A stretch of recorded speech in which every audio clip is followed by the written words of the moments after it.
see that, at least. That's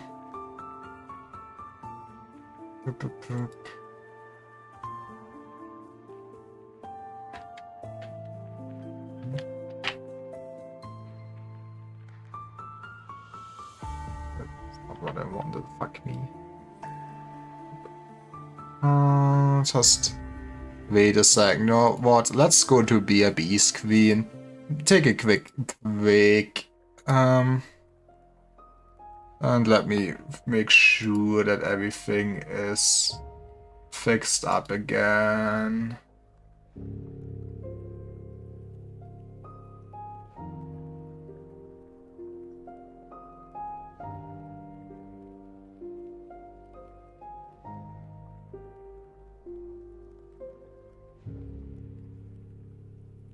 I love the internet.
Okay, I'm back.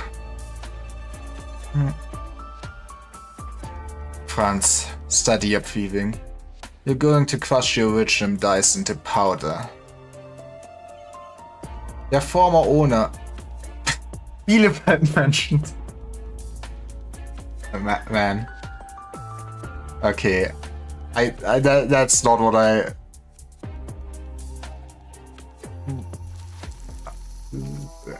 would have thought would be mentioned. But hey, Bielefeld is real. The thing just the other day I tried to convince you to unmute the self-promotion channel because you no longer tend to spam it. Okay. How often does it normally happen? Honestly, we could also just... Maybe... Can we place the bot we're using here? Since... I know that the bot that I have like on the server I have with Arc does like it just a lot better for small disconnects. Like it does not actually spam the channel. But also I'd like to think that overall my connection is more stable than it used to be like 2 years ago with everything I changed. Like, I swear, I normally do not spam it, okay? It is normally just one stream announcement for my streams. I'm doing my best. Honestly, I don't know what the fuck happened. Because it felt not even like the normal usual internet problems I had in the past. It's just straight up everything besides no internet.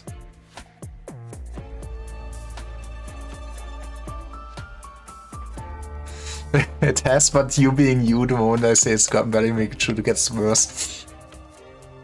You know, I do not want to bring suffering to everyone around me, I swear, okay? Just because I'm a pink-haired anime girl on the internet doesn't mean I'm, like, you know, toxic. Lies. God damn it. But yeah, I guess I could just change the bot and make it less spammy. That way too, worst case. But yep. The former owner, Bielefeld, was a Werkved cast of Erdenheere, who lived a century ago. Well, I guess Bielefeld is real though. If you change it, make sure to let me know how the... Oh, yeah. We can add your YouTube streams to that. I actually do remind me that I should change the bot, and I can also then add your YouTube channel to it, so it will automatically also post when you stream if you want to. Or if you want to. It would even be all your YouTube uploads with the other bot then. So yeah.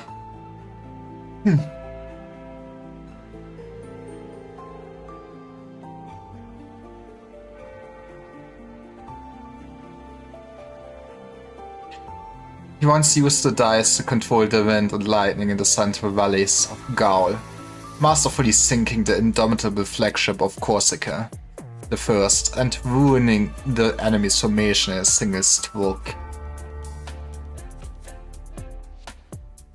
Battle of the Four Emperors. Indeed, it was a delightful victory. The Gaulish man couldn't even manage to couple together a complete banner. See, that is typical French behavior. What can I say as a German? That's just typical French behavior. Lamentations of the fleeing and the cheers of the victorious alternated like a grand duet. Unfortunately, lost Bielefeld to the subsequent attacks on Lingonus. We lost Bielefeld! Wait, I need to speak. So this is a great joke for everyone that is actually German. For anybody else, this is irrelevant. I saved those dice as a tribute to him in his honor. If the will of a caster wavers like the grass in winter, how could he ever hope to control the wind and lightning?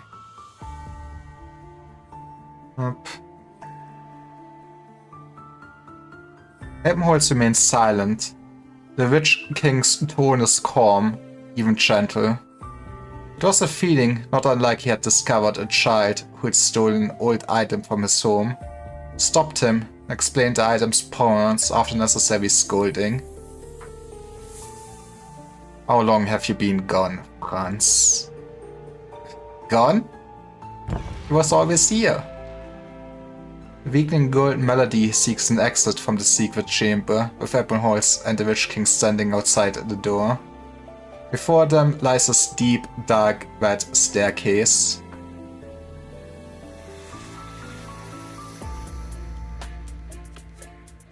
This is the Craft Spire in Urtica. A series of changes have taken place since the Weserheim incident. He had been gone for over a year, but he could never forget the place.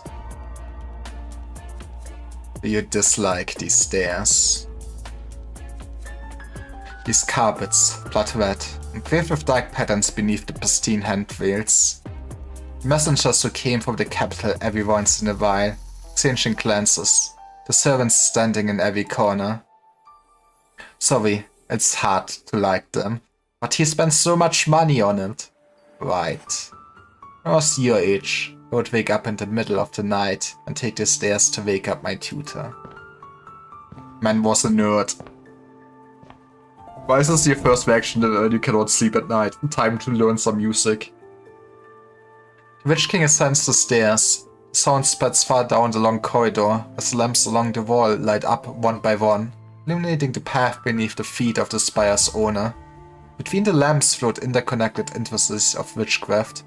Tutor sent by the Empresses was intended to perform poorly. Man was sabotaged from the very beginning. So many a night, Helmholtz would sneak into subtler corridors to practice. He unconsciously followed the Witch King.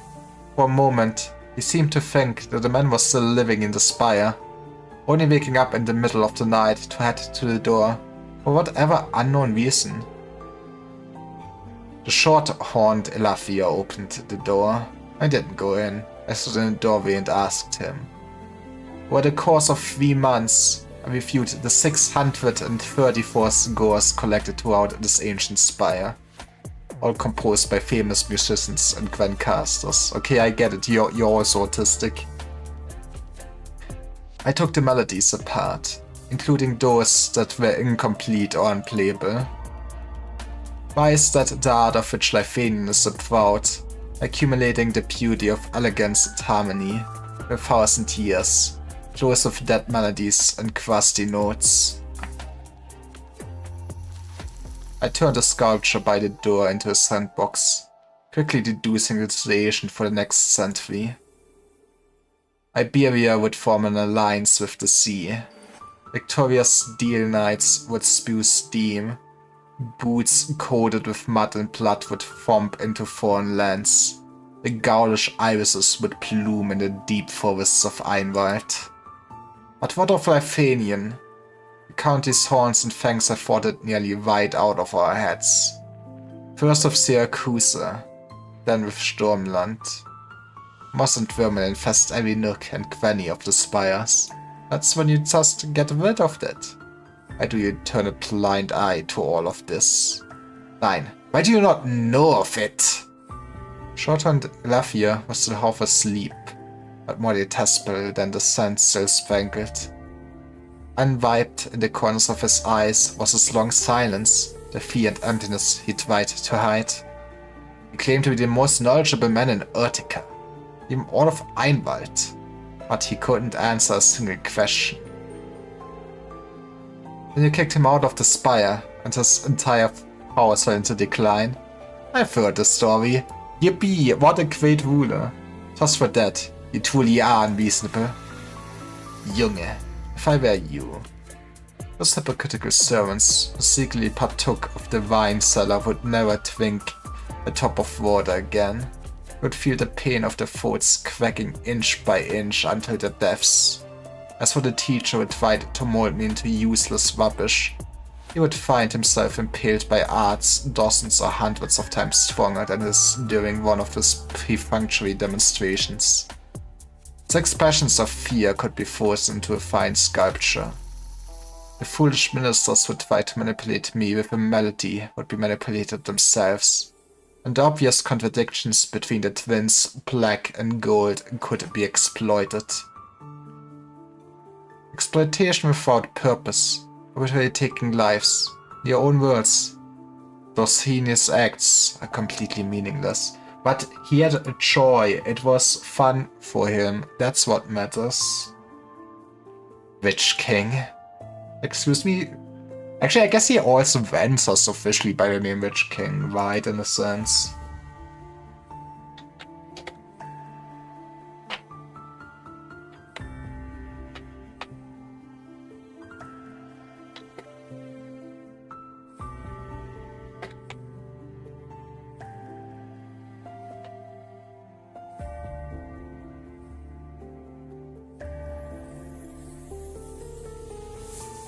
The purpose of a stairway is to lead you to higher places. You know, you should maybe not look at your subjects as stairs to step on. Wild guess. I despise these stairs as well, because they're too short. Buff Ortica's spire is so small. That's why you fucking made it endless in this dimension. With such a narrow view. Kind of interesting that, you know, there is a reason why they fucking distorted it like this. Franz, you see the spire as a cage. So how will you break free of it?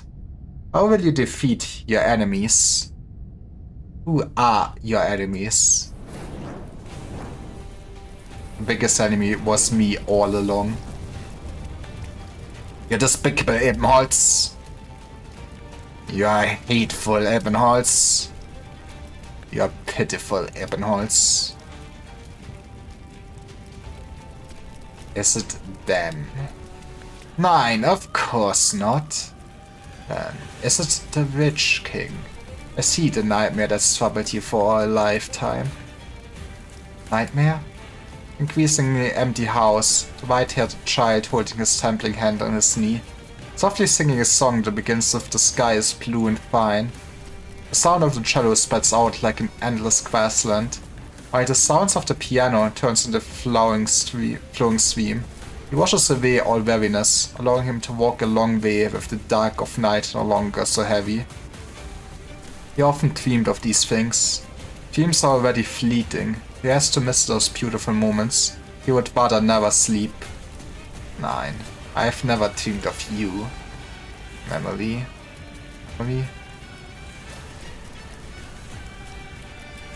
Pfeil des Hexenturms. Triumph der Goldmond. Vorspiel zu Zwillingstürme. The theaters across the country must perform certain plays each quarter.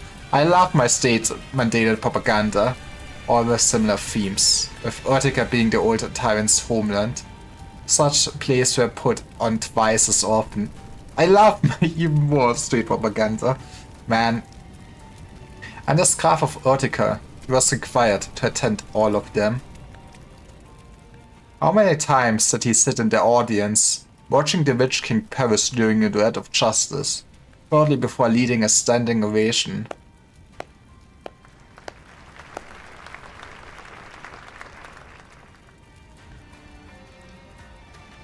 Statues on the streets. Illustrations in books. He has seen countless Witch Kings. Without exception, a mysterious light surrounded their twisted horns. Even their voices had a strange tremor. Sinister effects were added to them. They were quick to anger, cruel, bloodthirsty, with grotesque and exaggerated expressions under their masks. Not one of them, not a single portrayal, matched the appearance of the man before him.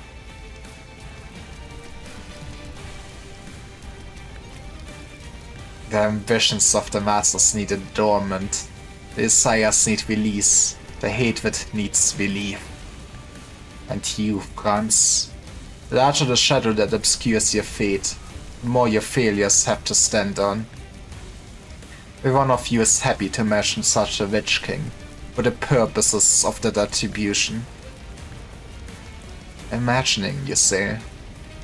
The cruel decrees, the inhuman experiments, the fires of war, all of the suffering you inflicted, the countless innocent lives lost, all of it. You call that imagined? Talking about you, Franz.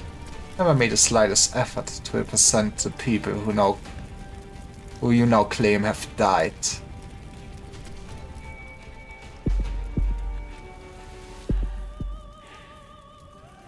A sudden headache washes over him. Much like the nights he was haunted by the voice of Mundane. On those nights, he could only grip his flute desperately. He felt as though he was dying, so he would exert all his strength to curse the men before him, until his surroundings became clear. But the voice of Mundane is long gone, so why does the pain still flow? Ebenholz cannot see his own bloodshot eyes, but the layer of red wrapping in his field of vision becomes increasingly heavy. Pain steers all memories, tearing through all emotion, as if trying to draw everything out of his head to transform into something tangible. Nightmares, memories, imagination. Look back on your rather short life. Countless times you've cursed the name entwined with your own, that indelible mark. Could it all have been nothing more than facing the void, looking into the mirror? The Witch King is dead. By the time you were born, by the time of that night 23 years ago, and his death was genuine. What meaning is there in calling a dead man your enemy? The terrifying experiments of your childhood, pain that's lingered throughout your life, the cold eyes and mockery of so-called representatives and servants, criticisms and accusations of others. You still dwell on these things? Nein, know very well that compared to what I've lost, all those are insignificant. Correct, you don't care. You're really upholding the promise you made to him. You're prepared to walk through the long night, bearing it all. But Ebenholz?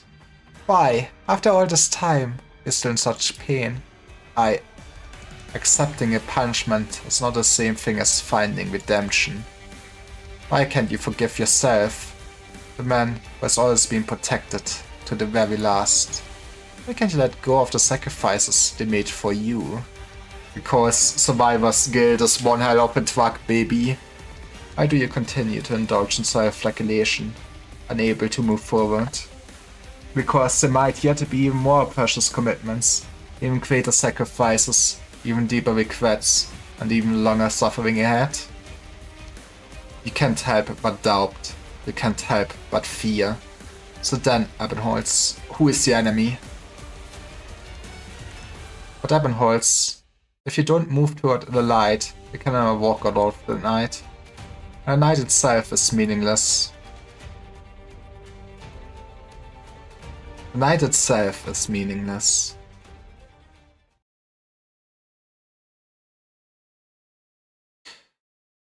Sehr gut, Franz. You have defeated your enemies and broken free of the spire that was your prison. The Witch King waves his hand, and the golden melody, as if finally released, flows toward the door like so many harmless fireflies, quietly drifting in the river of history. They pass by Ebenholz, pushing against his clothes and hair without a touch ever so gentle. Ebenholz suddenly feels a baffling sensation, as if the Witch King had patted him on the head. Ebenholz cannot control himself. He bursts into laughter. So after all my tremendous efforts to storm Chalice's horn, I ended up winning the praise of His Majesty the Witch King. He laughs at the image of himself, at his own embarrassment. He laughs at the past 19 years, realizing he has never laughed this heartily. If thunderous rage were to punish him for his lapse, the very next second, and headaches were to him back into the abyss, or if he were to shatter into pieces, he wants to keep laughing. But nothing happens. The endless staircase, the spire of Utica, even the Witch King, it all vanishes. Nothing remains but an empty throne. Ebonhall stands before the throne in silence, waiting for the unreal sensation to fade away completely.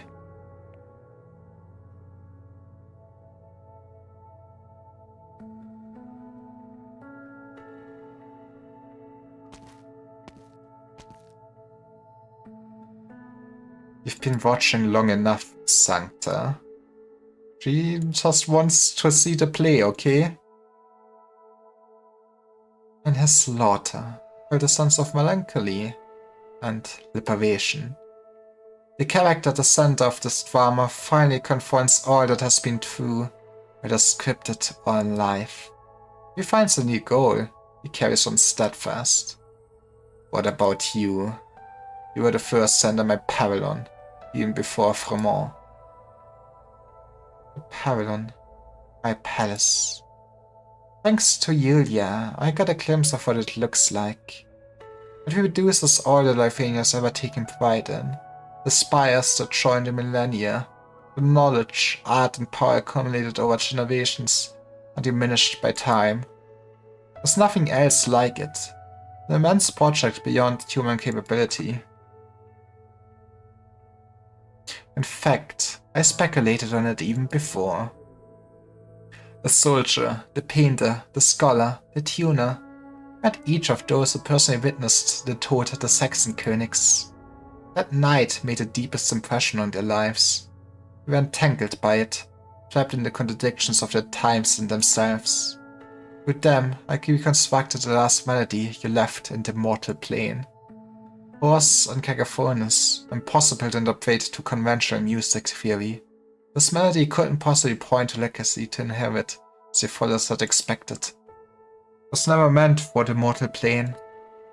Echoes painstakingly collected by the people of Lifanian are the bricks and mortar of this palace, another form of construction material you left behind. They would ultimately be found by others, but who could uncover their purpose? Fame, honor, wealth, an individual, a house, a class.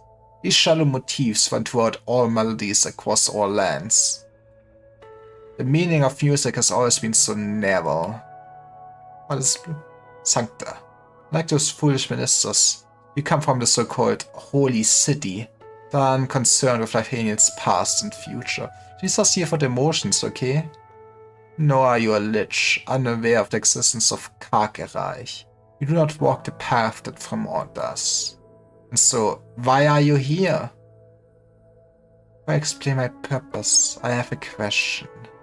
At this very moment, as we stand here, are you only a strand of strings trembling in rigor mortis? A patchwork of flickering lights subjectively colored by emotion. One of the countless fragments of consciousness. He might still be...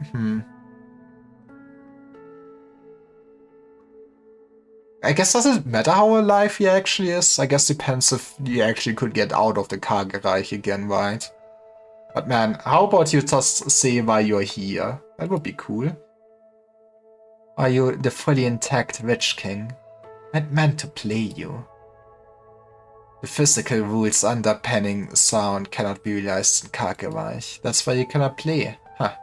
However, the place I stand does not acknowledge the rules of Kargereich. Loss of sound is your own limitation. It has nothing to do with the pavilion. Music is your eyes, your ears, your heart, your everything. You think you've lost all perception, yet desire is stronger. You're a dull yet interesting observer. She releases her grip on the cello and simply looks at the Witch King. His entire life, all he has been through, his thoughts and emotions collectively resonate through the space, filling every cubic inch. This is the palace he has built for himself. You walked in, you see what he sees. Happy Arturia, I guess she got what she came for.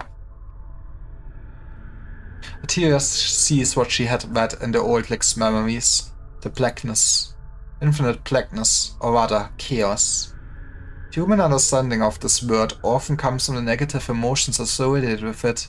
confusion, disorientation, sadness, anxiety, fear. In reality, it normally refers to a state that is difficult to describe, an object or concept that cannot be established. That's the only word that can describe the scene before Arturia. Desolation, a land of annihilation. What sits behind the material world, the vector of collapse? No visible boundaries, no discernible direction, sound, light, shape, color.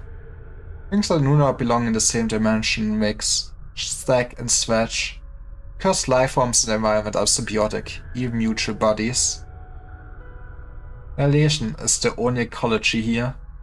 Chaos surrounds the Witch King's palace, like sunlight and air surrounding a bubble that could burst without touch. The Witch King's spire stands in the center of the palace, with iridium crystals growing from its base like moss between the bricks. But such moss covers the entire palace, connecting seemingly irregular spires and other buildings, comprising some vague formation. Chaos invades the outermost cluster of spires, like a rising layer of mist. Once the mist dissipates, der Wiener Uhrturm and die Tür des Wissens no longer exist. Clearly, the palace is gradually emptying, but its boundaries remain, as if adhering to predetermined rules.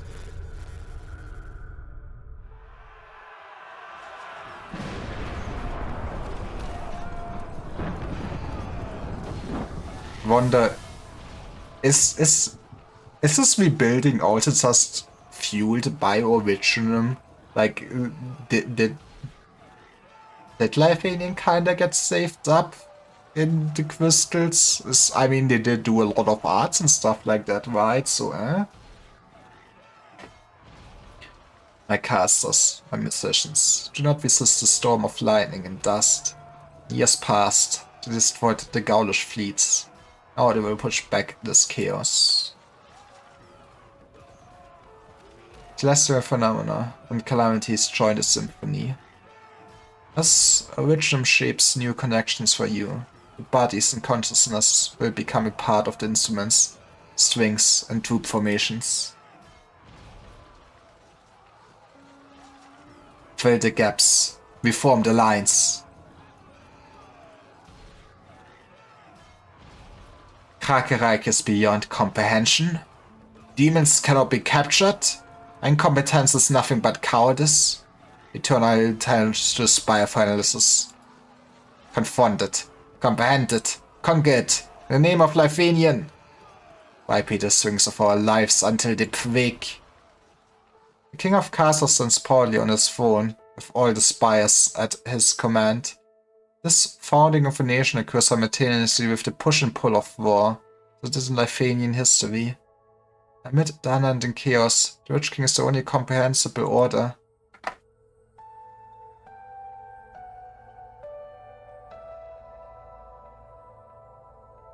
The enemy is terrifying, so incomprehensible. Is Lifeanian the unwavering cause? Even death cannot end it. Was has More predicted? Your palace is suffering an irreversible collapse.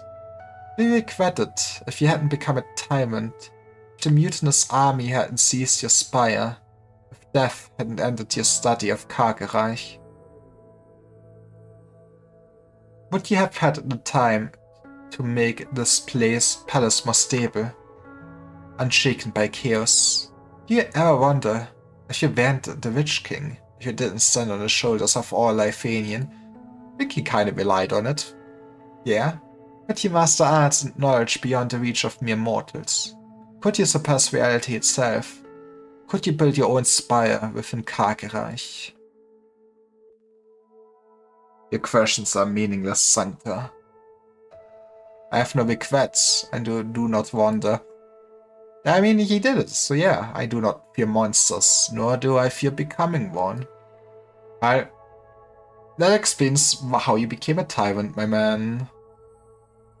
Then, Your Majesty, I come in search of confirmation. Confirmation?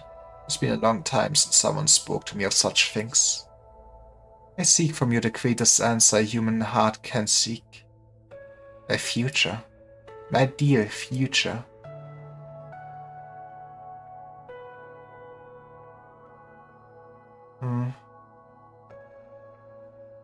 I was standing there like a fool. Was the blow too hard? Do you have brain damage?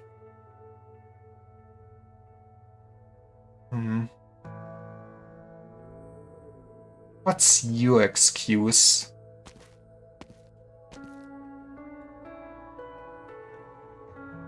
Oh, what a comeback. A rude little goat you are. You saw him too. Did he win? Win? In this ruined place, I could fight that man innumerable times, debate him for innumerable years. But how could I win a debate with an echo? How could I kill a dead man? By drowning him fully out?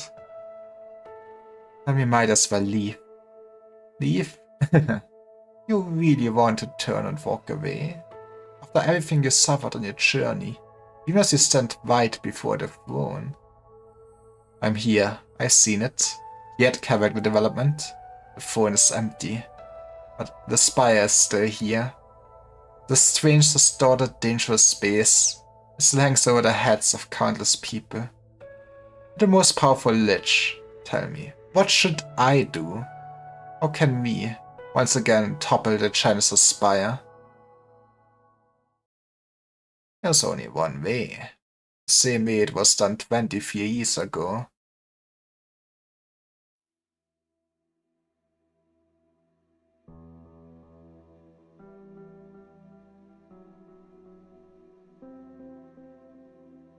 What a beautiful sunset. Lieselotte, why are you hiding here again? Rather not stay with the envoys of the Kurfürsten. He speaks so crudely of post-war matters right in front of us, as if we're already dead. Ramon says the odds of us surviving the battle are less than 1 in 10. Since the day we were born, every test we've taken has suppressed the expectations of those old men. But the battle with Herkunftszorn is another test. It's the only chance we have. Then we will seize the chance. We have Herkunftszorn witchcraft, Gaulish technology, the Lich blessing within us. We are more perfect, more powerful than anyone else. But we can still die. They haven't turned us into immortal war machines. They gave us human bodies and feelings, making us like unto them, pushing us toward the end since the beginning. Let's think about something happy, Hildegard. You really can kill Herkunftszorn. What do you want to do? You don't need to say it. I already know. We want freedom. Every time we pick up the sword, it's for the same reason. You can't stand to those arrogant nobles, ones who don't even treat us like people. You never could. What about you? You can guess, I'm sure. It must be better than you.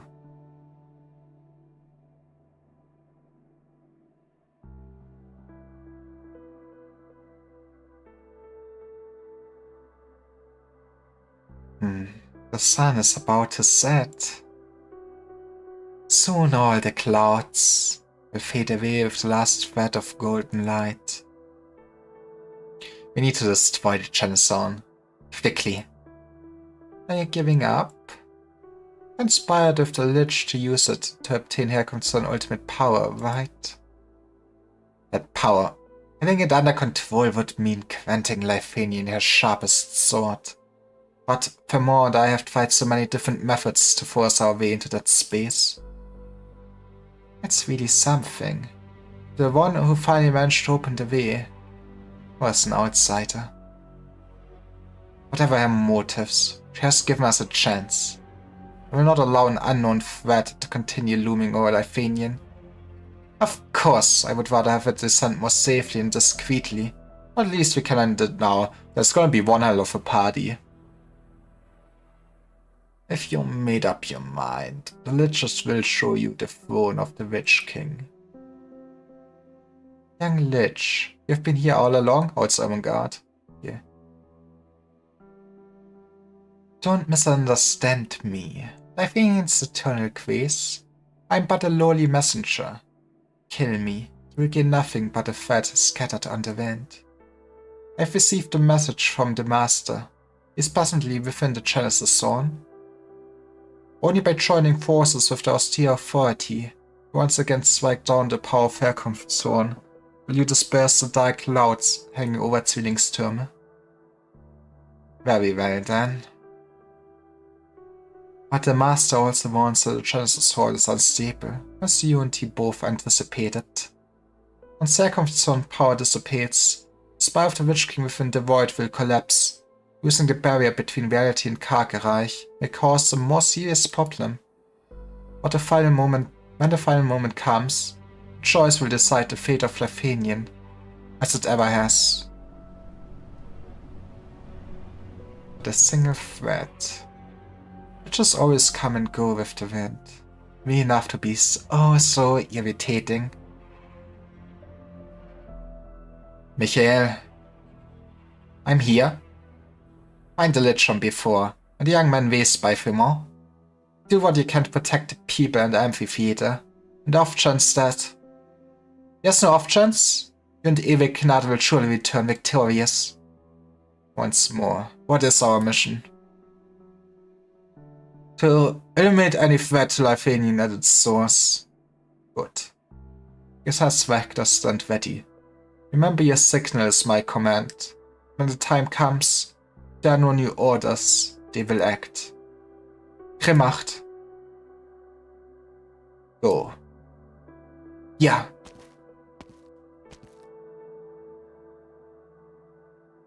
Lieselotte, we should move out too?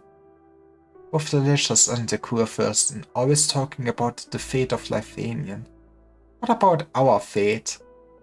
So you are tasked me to be part of this country as might, so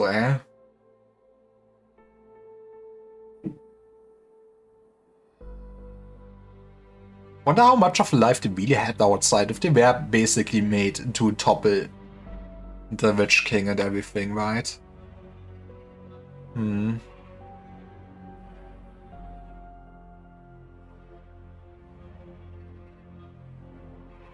Does Lifanian really belong to us? We still just the chosen vessels, carrying the fate of the country on sword and shield. Let's deal with the problem at hand first. That's a sentence I've heard too many times now.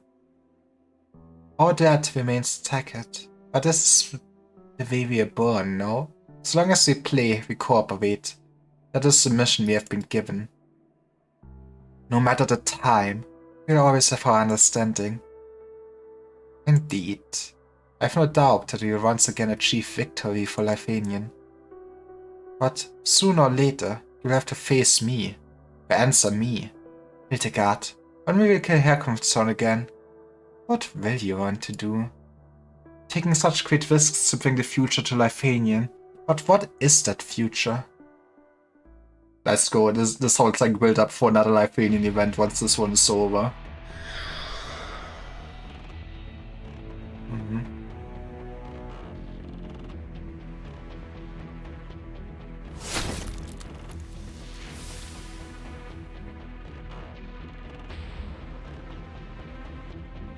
It's getting louder.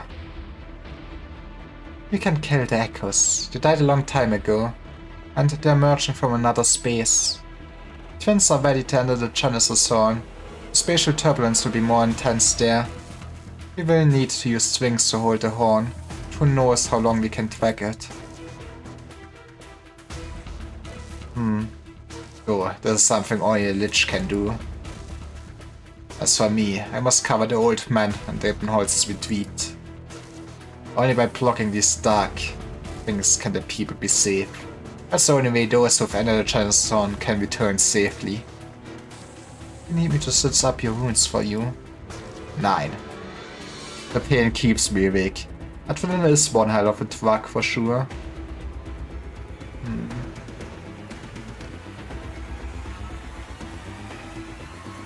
I nearly forgot. Right. That's what allows you to move undisturbed by the notes. Unlike the others, Lithuanians and amphitheater, who've mostly succumbed to the altered tune of the Güldenes Gesetz. That's a good thing too. If they heard the sounds of the remnants emanating from the land of the dead, they'd lose their minds. Gesetzwächter and the Twin Empresses are doing what they can to weave melodies and defend the people's sanity. Once the Kaiserin stop playing and enter the Genesis horn, only the Gesetzwächter will be left. The arts are very strong, but arts are arts. How can they resist the chaos of the void? The same goes for you, Lessing. Both your body and your will are being consumed. Your blood will run dry. Are you saying that I'm not an immortal lich? So what if you were? It is precisely because we're liches that we understand the absolute nature of chaos. It's like unto boundless knowledge.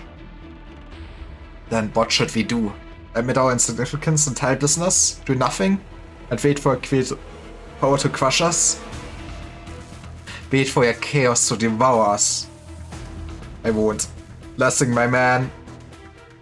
I'd rather take my life into my own hands and listen to the sound of the last drop of blood falling from my wounds as I collapse. Stubborn. I still remember all those years ago, when the Master rescued you from the gendarmerie. We all thought you were minutes from death. See, you can defy your fate. You're so small, so thin, so fragile. Like you would shudder if touched by a strand of thread.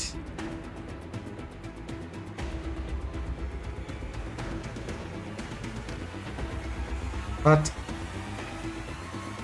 survived current scars. Danke. It was you who helped me survive. Just like liches have helped Lithuanian for so many years.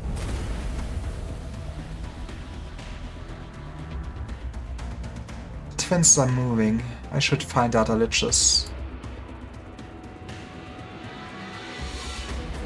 Lessing, ein orthodox little brother. Listen for your voice on the wind. I just hope what I find with my threats won't be your dying breaths. The dead don't feel pain or exhaustion. That makes fighting them maybe a bit harder. They search endlessly from the cracks between reality and chaos, repeating the last howl they gave before death. Once the movement is gone, will it be just you making such noise? It sounds truly awful. He slowly unwinds the wrappings on his long sword. The cloth is long enough to use to cover his ears, but he doesn't do that. After so many years of hard work, Lessing has grown accustomed to focusing all his attention on the edge of his blade. The theme of Lithuania will be written by each and every one of us. And that's how it should work, right? It's the melody of the land and the people are the land. And before that, it's just a battle. Victory or defeat, life or death, none of it bears consideration. 먹잇감의 최후. 언제나 똑같다. Okay, I really hope that T10 is the last note, please. May the radiance shine forever, König. And just the existence of Remor as a boss fight spooks me. Yes, he could also come up somewhere else, but you know, he's very central to the storyline too. You scared me. Vivian, what are you hiding under the covers for? Are you writing a letter? Shh. Tante Cora's about to come. She'll be angry if she sees me awake this late. We're writing to Party! I pestered Tante Cora for 2 weeks before Shiny agreed to sneak me out to a poetry recital at Ludwig's Universität. I want to tell Fatih all about it. I was going to fight it tomorrow, but I'm afraid it'll be too late by the time we get back. I don't have any way to send them, just store them somewhere safe, along with all my night novels. Why? So I decided not to eat candy anymore. I have to put away those childish fantasies too. Man, that's one way to grow up. Hey, Eamon, how you doing? Did you get some sleep in? But didn't you always want to be like those knights, with the shining sword spears sparkling like the sun? Didn't you want to visit that radiant, glowing country? They're too far. It's all just too far away. Morty is not here anymore. And Fatih? He's by himself. I'm on my own too. Don't want to be too far from him. Asked Tante Cora how long it would take for us to get back to Stormland from Zwillingstürme. The fastest route would be only 2 days. So if Fatih needs me, I can always... Got to sleep. Let's go. But your Fatih doesn't even know you stayed behind. He'd definitely be mad if he did. But I don't regret my choice. I begged Tante Cora to help me stay here in Lifanian instead of following her to the Grand Knight territory like he told me to. Oh boy, so I'm tired. I guess I am a bit exhausted, but basically my Sunday is not going as it's supposed to be going. But hey, that means I have more time to play video games, I guess. But overall, I'm doing fine. Thanks for asking. And I should get some more sleep tonight. That will also be nice. Even if I have to hide, even if we can never know. Tante's helped us so much. Remember said she's super strong, super brave, and super gentle. But even so, I'm sure she needs people by her side too. She's always been by herself. I can't do much, but I can at least hold her hand.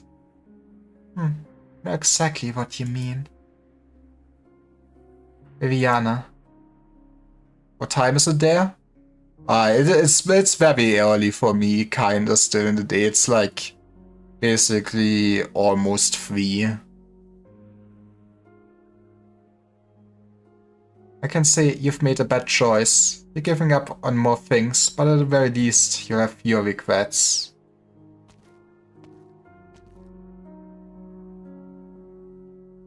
It's Tante Cora. I think someone stopped her to talk. I'll go take a look. You should get to bed. Don't make this universe even more sad for Rihanna. Their event. Does the Twin Empress's favorite actually come here of her own accord to meet with us Twags? Finally made up your mind? Or because of the Hochberg girl? Rihanna's sensible for her own good. Takes after both Lucienda and Werner. If I had a daughter myself, I can only hope she'd be as tough and kind-hearted as well, she is basically your adopted daughter. So, in another universe, you got your wish, I guess. That day in the car, she suddenly begged me to let her stay. I thought maybe things would work out better this way. Better for Werner, and better for me. With her around, I can feel myself gradually calming down this time. When I pass by Carl Smith Street, sometimes I feel like I can see the marigolds again, blooming all over the street, as if the flowering season will never end. Sounds nice. Yeah. But her current situation says it all. As grand a kurfürst as he may have been, he was incapable of saving his own beloved daughter. Nathaniel's illness still constrains all those who have sacrificed everything for the country's so-called rebirth. Its terminal rot has lived and thrived, bearing the citizens from their freedom. Still, I'm elated to hear that her presence here has helped you come to a decision, Concert Master. No, Cora, it didn't come here to... This shouldn't be happening. Sorry, you are not part of this reality. I guess he is the only one left in the Kargeland to actually resolve her trauma. Everything before her eyes dissipates. Once again, Viviana finds herself on the spiral staircase. She had thought that an earlier solace would prevent the inevitable, so that tragedies wouldn't have to fall upon the lamentable woman behind the door. Or, at the very least, that she could say her goodbyes before it was too late. Turns out, life will always have hardships. Countless doors simultaneously open up before her. They line up in succession, meandering towards an unclear horizon. She recalls every Viviana who was behind each of the doors, sees every candle that's firelight through each of the flames. Her parents, or perhaps she herself, make a different choice each time. Life after life, possibility after possibility.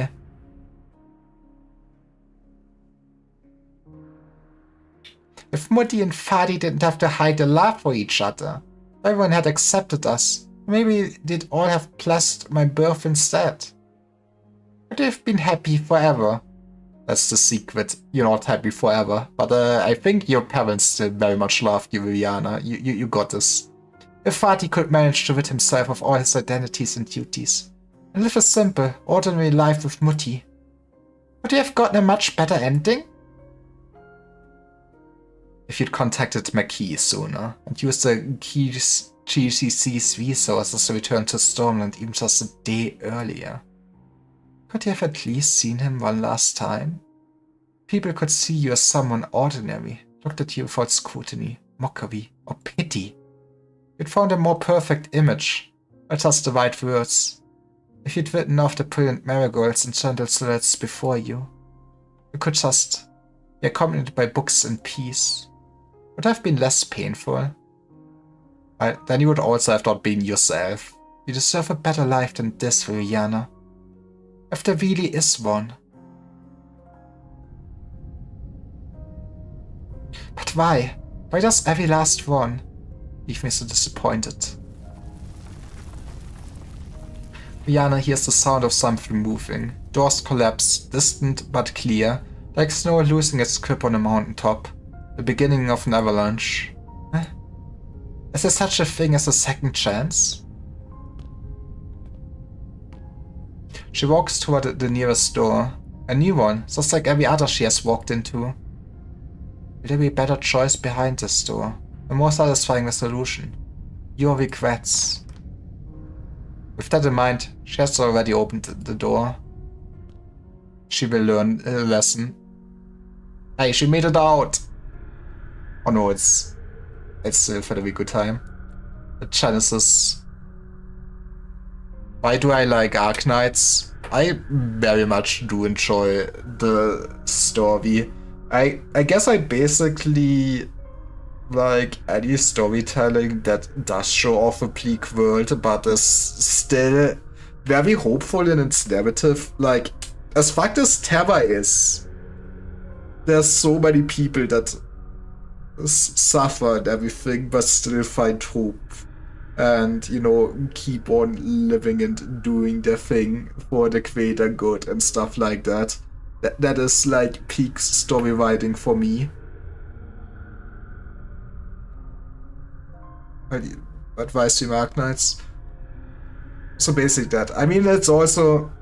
I have still some stuff I could do in Limbus. But Limbus, I basically have done so much. And I do always wait for more story in there. But yeah, this is basically just also kinda started because I was caught up with Limbus and just, the call-up was there and I was like, hey, it's time to learn about Arknights. I would say it was worth it. Like,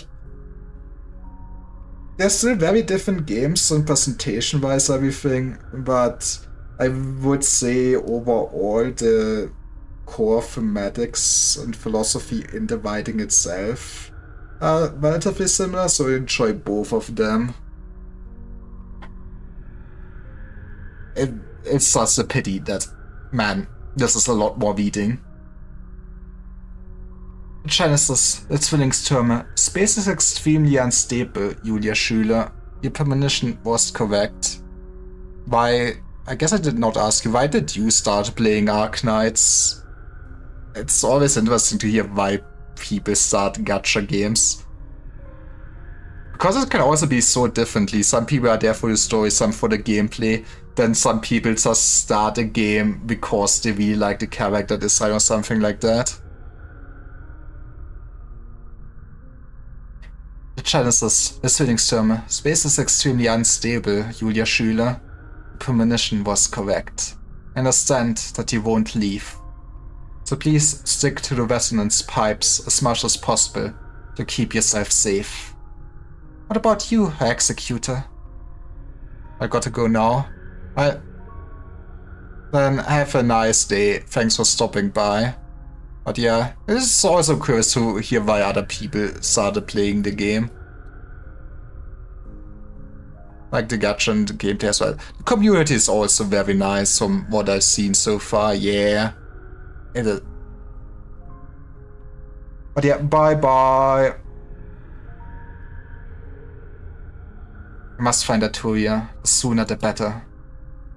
Oh, Cialo should have already met the person she wanted to. She did find Herkunftszorn. She is a dangerous individual and should come back with me to Latavano. But if she truly seeks the Witch King, then she could be in danger right now. He still cares. Federico turns around and looks into the distance. Ever since Julia activated the retrofitted resonance pipes, the scenery around them has gradually cleared up, both near and far. With that, Arturia's destination is no longer in question. At the far edge of his sight stands a gigantic black tower, interwoven with scarlet and surrounded by a cluster of spires he's never seen before. Executor, before I go our separate ways, can you tell me how Jan is doing these days? You don't wanna hear that. You don't wanna hear that. He has encountered some common growing pains. Though his warden left him a sum of money, but judging by his own wishes, he may very well leave Lifania and make a living in another country. That's fine too. That boy's head has always been swimming with ideas. Signora Schüler, you appear to have more questions for me. The cabinet woman quickens her footsteps so slightly as Federico continues at his usual pace, giving her a slight lead. Lovis, is he already dead? He died a hero. I never said. Executor, you clearly the type to dive headfirst into your work without a second thought. You seem particularly concerned with my affairs. You wouldn't willingly put your mission on hold like this for no reason. I've never heard from Lovis how Latavanos... I've heard from Lovis how Latavanos tutorial works and... His will. Prior to Das Kaiserinnenfest, Loris Bordin died in the sewers near Botenshof's Forest Park while trying to prevent the Witch King's remains from inciting a revolt. His final message before death was a phone call in which he expressed his hope that someone else would take over the Julia Schüler place. For 15 years, he ascended the city of Zwillingstürme, loathed his work as a gendarmerie, treated everything apart from his final battle with indifference. His sole preoccupation, fuck me, I should drink, was the case. And as a former citizen of Latavano, his final request can be considered his last will and testament. That said, the case has now been solved and it's no longer possible to investigate any further, but I did find a letter addressed to you in his residence. I read it only once, but I've memorized it. I can recite it to you if necessary. However, the contents are full of other emotional expressions, such as, when I decided to get to the bottom of your case, that caused Monster summoned me to his office. He slapped me in the face and said, Beep. Don't you dare think your military success gives you the right to pick fights with everyone. Julia, I hate Zwillingstürme. I hate that I'm unable to. Executor, Loris wasn't that sort of man. He interrupts Federico's recital. Loris, I know, was never the type to call himself a hero, or anything like that. But he was the first soldier to set foot in the Witch King's spire. He was the only fool to join the Gendarmerie and silently protect the city, despite owning a title. The only officer willing to defy the nobles to protect the civilians. So he was a hero all along, even while jaded. He knew things weren't perfect in either Latavano or Lifanian. Many things needed changing. But someone harboring hope in their heart will never give in to despair. Never. Julia stops in her tracks and begins mumbling to herself. But the Vigo follows suit and looks at her quivering shoulders from behind. He does not move. The young executor listens in silence, attempting to analyze the emotions in her words. Signora Schüler, are you disappointed with Lois Borden? In truth, he was only... I'm not the executor. Just feel sorry for him. I'm the reason he became like that, right? But it was actually... Okay, it's not your fault. You can more kinda blame the remains of the Witch King for that. A pipe organ suddenly sounds from the distance, followed by a huge energy pulse. But the Vigo subconsciously pulls out his gun. Going to accept his proposal. The Vigo turns back to Julia. And an instant mist fits through his hands, and the Capinaire woman before his eyes no longer exists. Only nothingness remains, as it always has been. No. There she goes. He suddenly recalls the flower from the Sanctillarian Ambrosi. Back then, he felt that the flower could be the answer to his confusion. Now, he finds himself in a similar situation, with no one in front of him. The primary difference is that he is still unable to comprehend the truth of the situation and place he is in. A place devoid of laws or solid footing. Only endless dangers and unknowns. This was Julia Schüler's second death. My preliminary deduction is that she was caught in a wave of normal energy caused by a violent impact to the Genesis zone. I will move to verify the precise cause immediately. In short, this too was an accident. Accident that has once again destroyed her life. Once again, she was unable to act in time. Vigo is an outstanding executor. He has been with the Victoria Hall for 7 years. He carried the title of Saint for 2. Calls himself an executioner and executor. Has witnessed countless deaths, but this is the first time that he's truly sensed someone's emotions in their final moments. Man, he did connect with her, huh? She lived in her own Zwillingstürme for an eternity. She laughed and regretted. Even death was unable to shake her belief in life. Simple, but intense.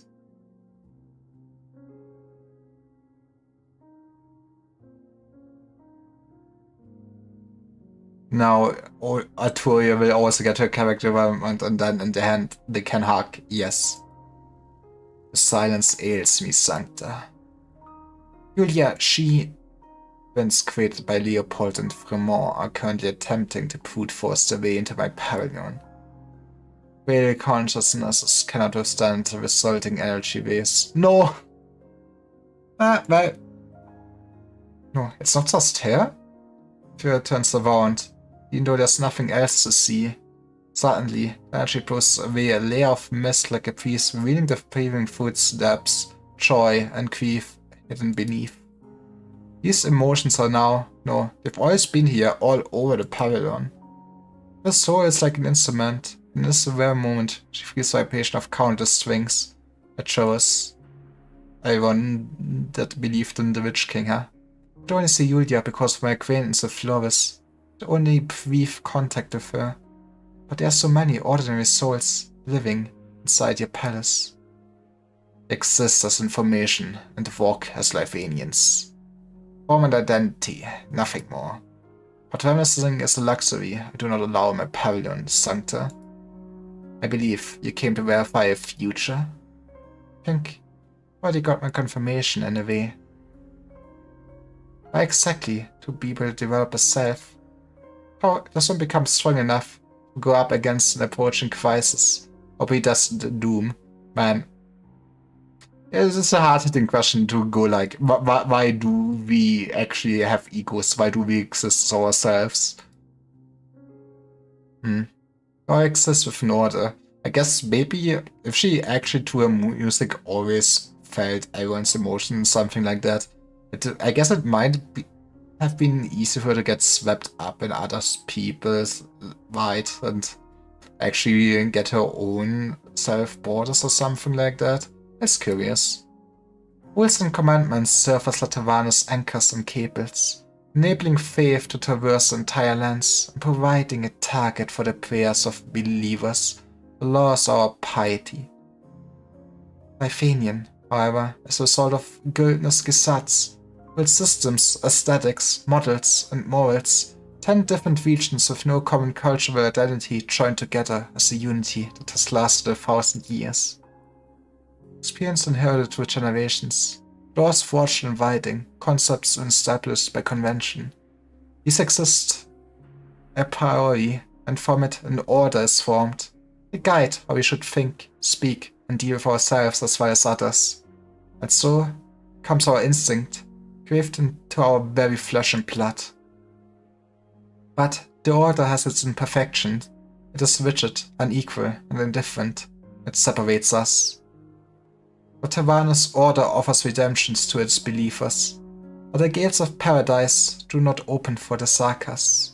Refuses to provide bread for the empty stomachs, or roofs to shelter them from the rain.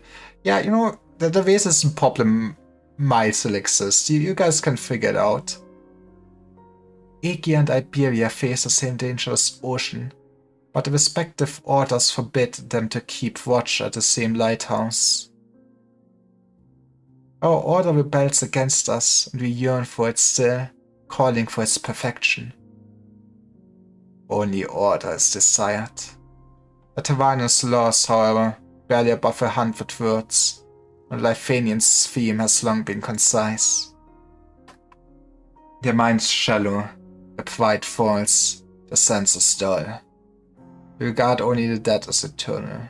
By this they are timid, yet also fearless. What is your answer then, Sancta? What do you desire? Emotion. Exists in the present, a river whose running flows our feelings, or discordant and capricious reflections of the moment we are living in.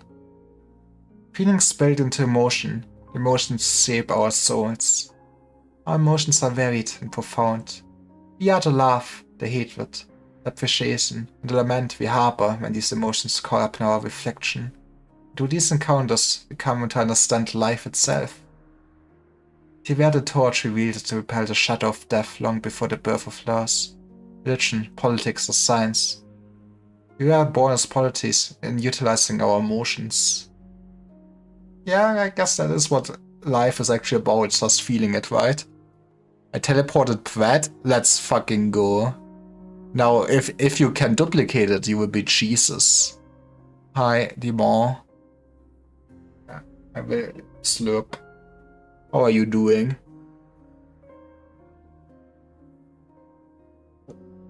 Okay, but how did you teleport Brad? And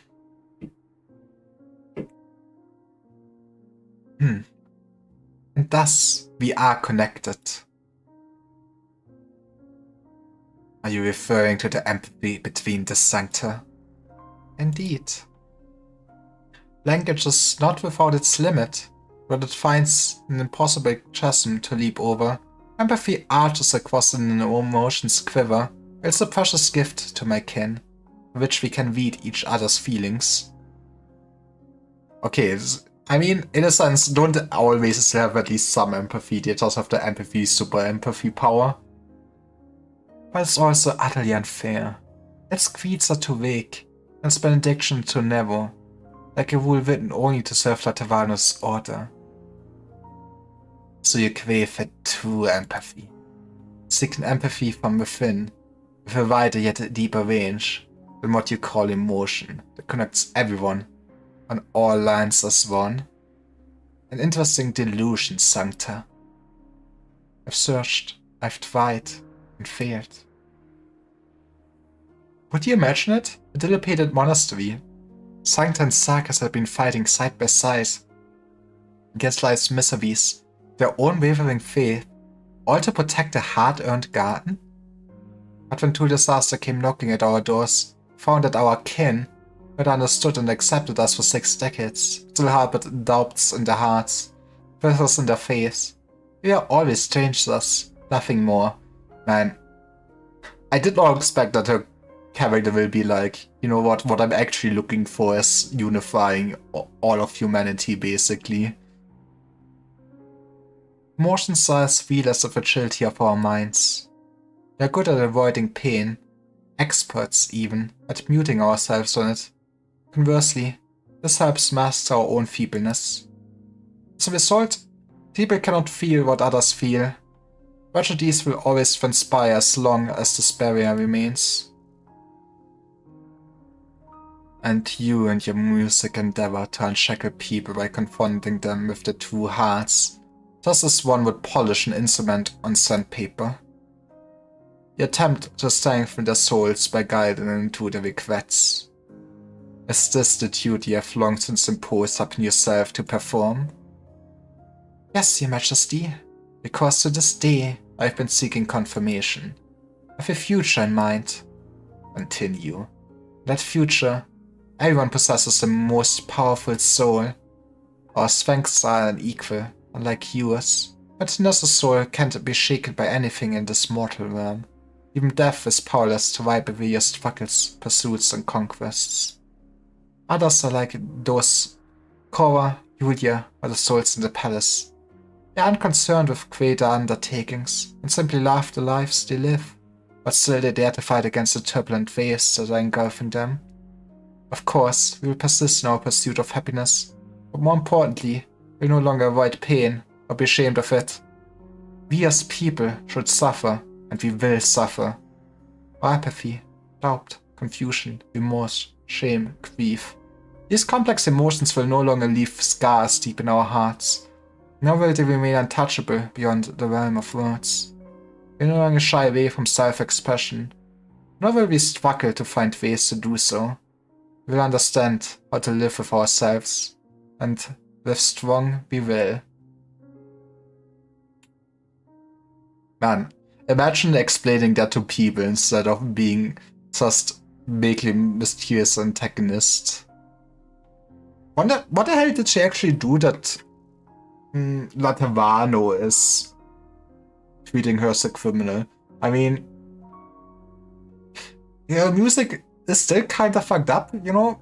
But, and what she did with it, just wanting people to go with the desires and seeing their humanity, I guess, but at its core, she doesn't also seem like a bad person.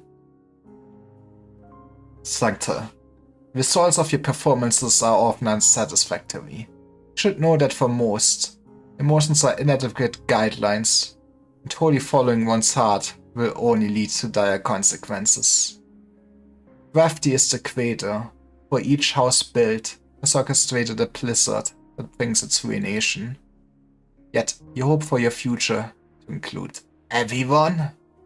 An amusing delusion. Oh, Your Majesty, it must include everyone. Indeed, the existence is an exception to the laws and reasons that govern these great lands. Born from order, yet ruling over it. Incredible personality, formidable strength, boundless knowledge, adventurous spirit, subversive insight, all condensed into an essence of one. You have glimpsed beyond the horizon of perception into the black woods of mystery. You even wield the power to reverse the unknown in your hand. But they are also the root of your madness, your downfall. These extraordinary qualities, the unattainable achievements built up in them, they cease to exist with your demise. It's a cage trapping us all. We should not expect any individual to break it open, or how powerful its soul is. Therefore, everyone needs a strong soul. We need the power to empathize. We'll be able to share our knowledge, our experiences, our abilities and insights, all via our emotional bonds. Then, there will be no crisis able to undo our ties, no defeat able to wear down our rapport. There will be no truth unrevealable, no pain incomprehensible, no obstruction unsurpassable. Our power comes from our individual strengths. We recently ourselves, yet as one. And when adversity and the unknown are at the gate, we'll find our sanctuary unpeakable, so our collective emotions have formed a wall of steel. Thus I am here. If a strong soul can truly exist, exist strong enough to resist the predestined doom, then by no means should I ignore it, the future.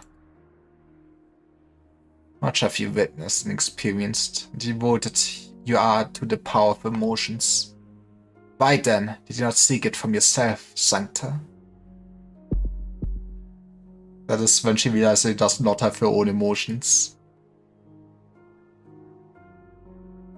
Are you reading my mind?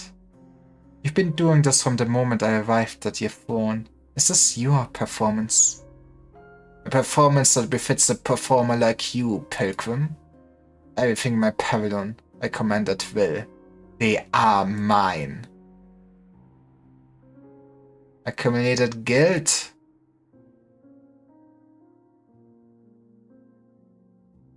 Unreconcilable sorrow? Oh, why did you don't need to show me Clement again? Hopeless disappointment. Powerful courage. Oh, Lovis, my man. Endless regret.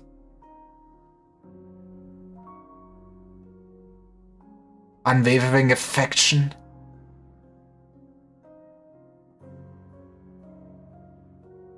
There's no performance. No performance will allow such cruelty and arbitrary. You do not come to a common understanding, nor has joy and sorrow yours. You have thrown open the gate to your mind, and he is the guest and the host. Athenian history has recorded how the Witch King reformed and rearranged his people. His orchestra and army, disobedience is not tolerated, nor possible. Sancta. If emotions had forms, by all rights, he should be the fullest individual I have ever met. But I sense in you nothing. Why? Because you use yourself as a mirror, reflecting the emotions of others. 9. You do not see and tell, you receive. You are receptacle, whose content is overflowing with the emotions of others, with no room for your own. Yea, I concluded as much. You feel what they feel, but at the same time feel nothing. You are just like Federico in a sense. You undo the knots of others while further tightening yours, a state that resembles only chaos. Tuya feels a pair of hands on her. You stretch into the lake bed of her consciousness. Do not stop there, but steer up the mud at the bottom, arriving at the void in the very depths. Suffocation resembles a rushing river, scrubbing every nook and cranny of her consciousness as it fully engulfs her within. Huh? I see. I saw your only truth.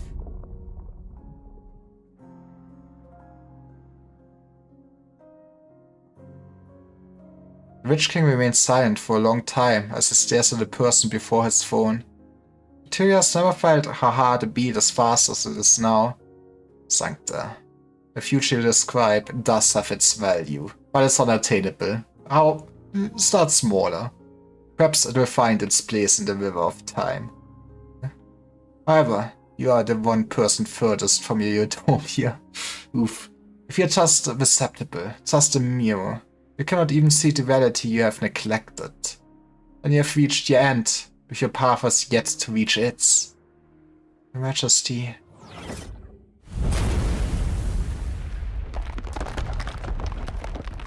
Your audience is over, Sancta. The request I will not answer. Now bear witness to my end.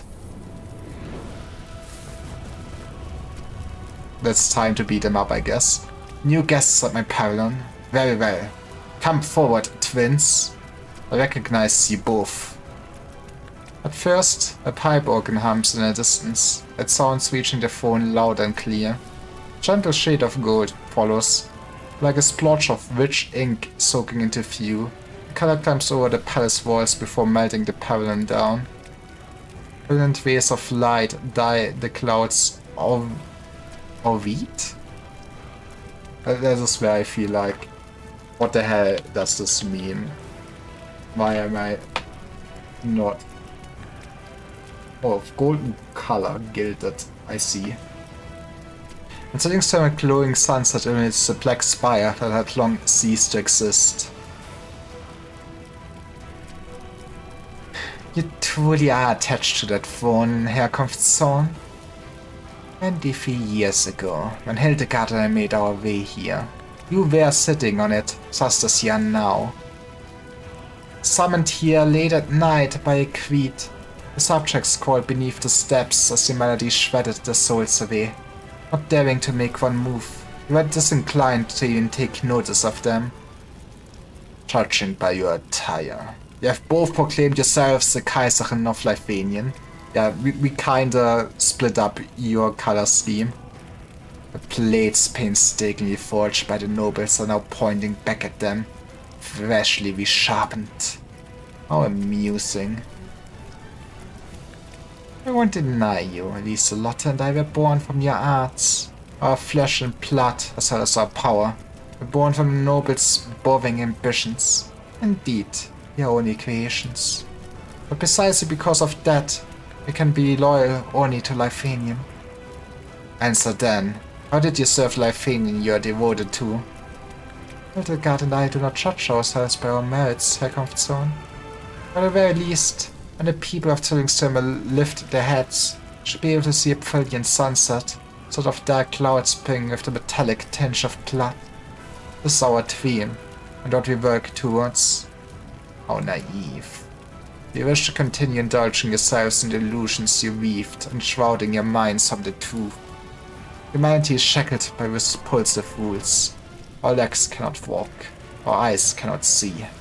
And what kind of future can you possibly bestow to Lithuanian, given your wayward minds and narrow sights? Is the Witch King, who nearly drove Lithuanian to the brink, actually rebuking us for our incompetence in giving her a future? Yes. Lieselotte, we don't have much time. We performed together on every one of the 23 celebrations of Lithuanian's rebirth. Your skills have never faltered. I hope I can put the same trust in your combat practice. You and Lithuanian have my shield, Hildegard. Exo-Older Goddess, don't worry. Oh, that does look cool. I admire your experience, courage and achievements, Herkunftszone. You overthrew prejudice and the older order, more firmly entrenched in the spires, are now brought opportunity to every Lithuanian. Ayo, welcome back, Iman.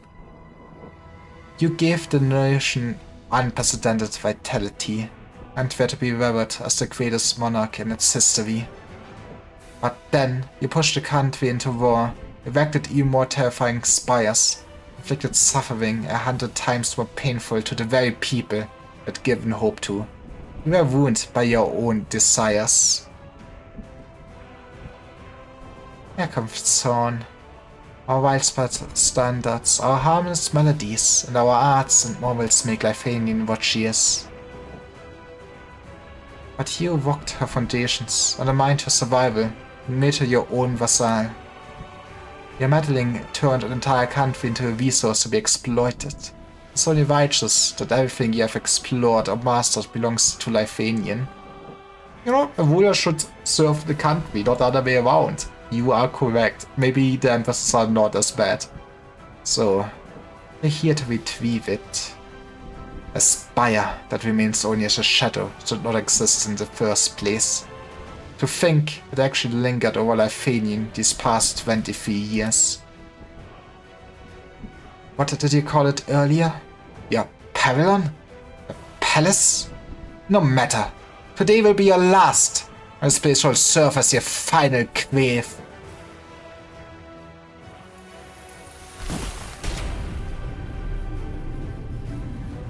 A witching cluster surged from thinner air, first hitting Grimacht's blade before fragments splashed onto Ewig Gnade's shield. She looks like a Degenbrecher. The signs of the Twin Empresses is pretty cool. I guess we will never get them as units. Probably they're kind of far too important. But yeah, man. Black and red unite into one, a dazzling gold, and intense purple. Their arts are condensed to their very limits, like unchangeable primitive blocks of color. They collide, but cannot blend into each other, only splash before they're thrown, seizing every inch of space. An ear-splitting rhythm accompanies the explosion of colors. Weapons, original instruments, perform two movements in two completely different styles, at the same time and place. Brass, woodwinds, strings, percussion, keyboards, and even bell tweeds, as well as death whistles. It's all of Lifanian and delicious, yippee. The rust beats beneath Sargon's golden sands, the flame-wreathed ember under the sludge of the black floor, the rootless flowers buried deep in the frost-bound soil of Sami, and about is chaos itself in this karge Reich. The cosmos coexists with its voice within the Witch King's melody. Notes are woven, conducted, and played by a sand. Notes to sing a melody of the Witch King, notes to sing a melody for the Witch King. This mortal realm will never again know a symphony this clamorous, harsh and illogical, but also spectacular, majestic and striking.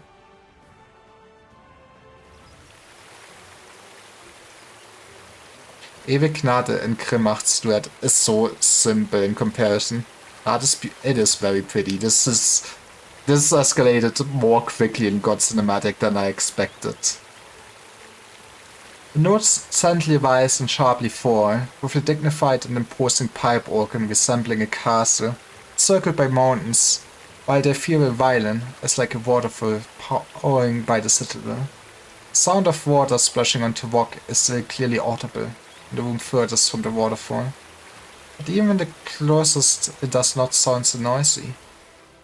Two act like one, the movements as harmonious if they had never split.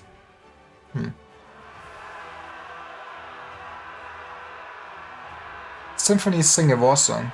Good generations of Lifanian Kaisers fight before the throne. Entire parallel both their sand table and military formation. History bends and rewinds at this moment. Gaul's flagship crosses the river valley under Corsica's first fleet. You know, just put everything in here. Soldiers bumping shoulders as they form a thick cloud and tear apart Stormland's iron curtain-like defense line. The doctor is like not part of this at all. The doctor is just, I guess, drinking some tea on the ship or something. And then here comes Zorn Chillet introduces its vein at the pinnacle. He stands atop the spire, heaven and earth at his beck and call. Elements, thunderbolts and sunstorms are all at his disposal. To swallow everything, under the omnipresent dust clouds of blood, Ewig Gnade and Grimmacht's movements are unremarkable.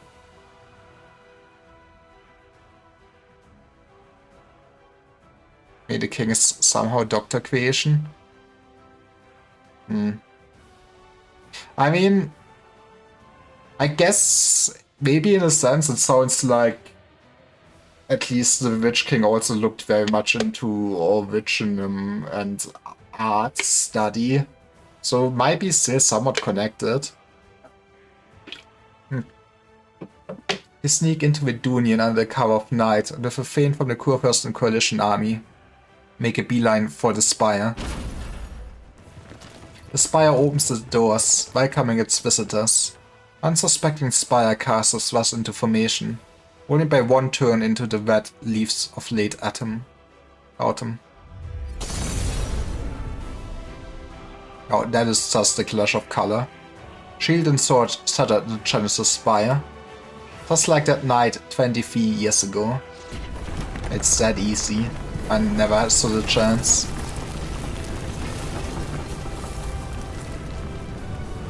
My pavilion and everything in it are disintegrating, dying. Pavilion. It's imperishable how it's not my creation, nor the work of anyone else. It's the accumulation of mankind's immeasurable sacrifices. Technology, arts, illusionary experience, Every choice, every regret, every affection and every resentment, every hope and every despair. Every thought and every prayer, the birth and death of every civilization, everything remembered and everything forgotten. The Pavilion is humanity. The Pavilion is our will. It's more like your will and your ideal, Lifanian. Through annihilation, the will has taken form. From chaos, the order was given birth. A will true to reveal the origin. A will firm to conquer the source. Originum. The beginning of annihilation, the source of chaos, were both mine to wield, and thus I compelled Originum to wield the nature of its being, resent the fact of its origin, making him aware that no matter how Originum grows or writes, recreates, it speaks the same truth, a truth laid bare wide before our eyes all along. Thus the creator who was at the source of making was also a creation. Says the Dominator reigned long before its domain came to exist. Thus hope is lost, eternity is no more.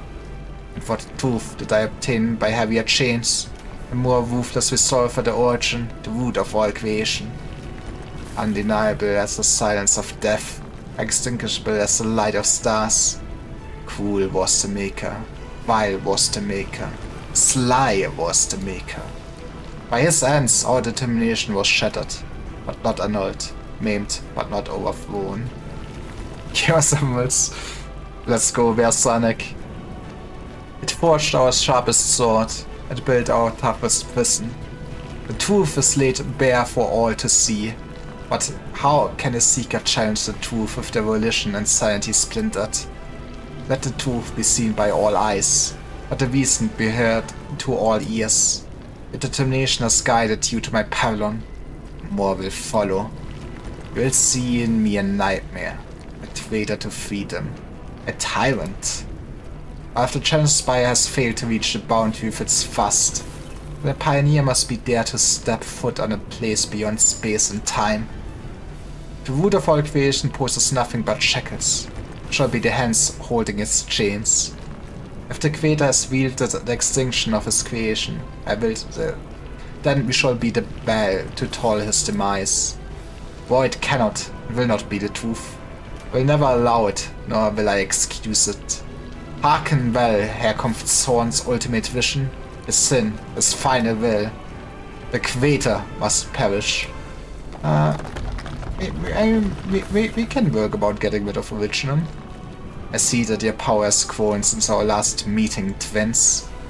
The portion of Herkunftshorn which he discarded long ago is standing before him. But you have perceived not yourselves and know not freedom. You've relinquished humanity. They are just tools. You took Lifanian sword and shield to be more than weapons. Heed my audience. They have come before the throne to seek an answer. Pass down a verdict. Only a man's answer can sate his kin. Only a monarch's verdict convict his equals. You succeed. You stand fast until the very end. Must see what I didn't and be what I wasn't. Hope may be gone. Eternity may be lost. Let death mark but the end of Herkunftshorn, a monarch's downfall. Lifanian shall stand, whose light will outshine the tallest beacon of hope. Lifanian shall live, whose name will outlast the longest river of time.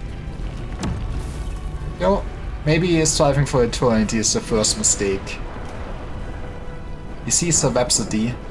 He roars a fanfare, demands a concerto. Now thunders have joined the chorus. Is it time to beat him up? It's time to beat him up. I kinda have seen his mechanics before. He will shuffle me the hell around, I guess. 빛이 부족하다고? 괜찮아. 내 머리 위 형광등은 나아갈 길을 비춰줄 거니까.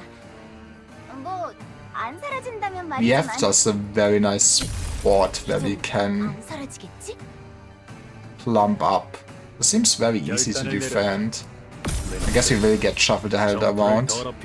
Gameplay, I know. It is a spooky thing to exist. 얘들아, 도와주러 왔어.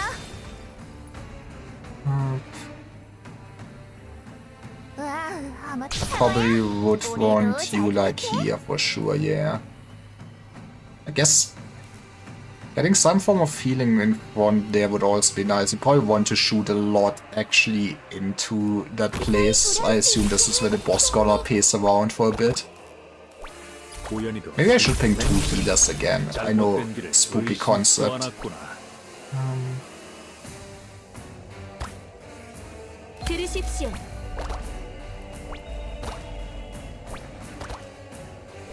지금부터 싸우면 어차피 죽을 거라면 기적으로 삼아주겠어.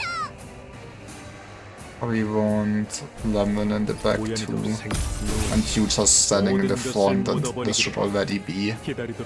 Why? Guess I put him maybe in the back here. I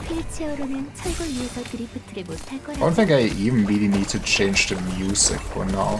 There he is. There comes Thorn. The long nightmare wakes. Their such night gives way to dawn. Come and witness the death of the king, the death of the genesis of creation.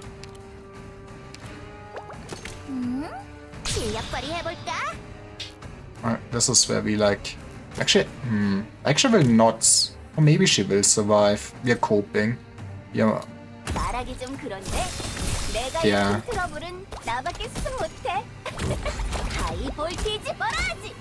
And when player attacks a fairly long stun to targets when melancholic. Okay.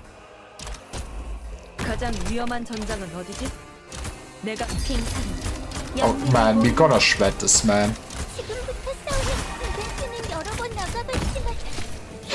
Why shredding? Alright, this is awkward.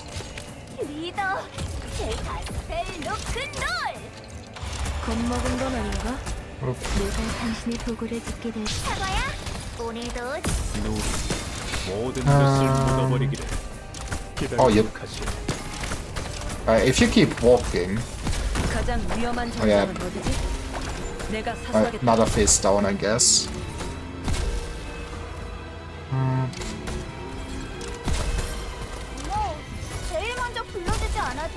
Oh, you have a damage shield now. That makes sense. I probably want to change. I cannot change that, can I? To be fair, as long as we're not really shuffling my back row, we're very fine. Honestly. We can kind of fuck up the people a little bit. Maybe. Good like this.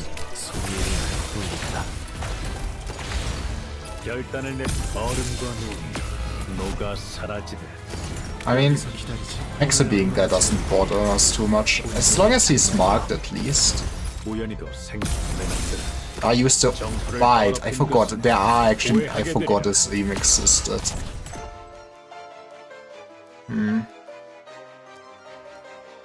So...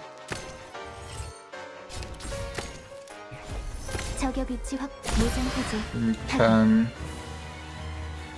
beat up here a bit.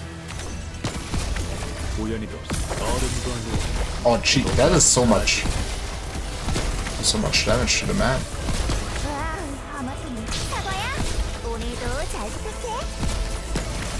I guess I should just recall you at this point. You are standing very awkwardly there.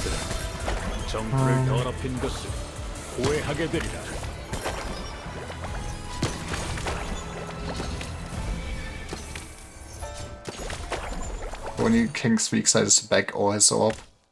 Makes sense. Yeah, melancholic today, huh? I have so much, okay, I have so much money. In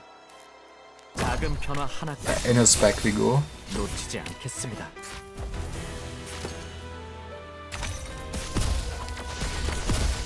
I guess this would also be so much damage.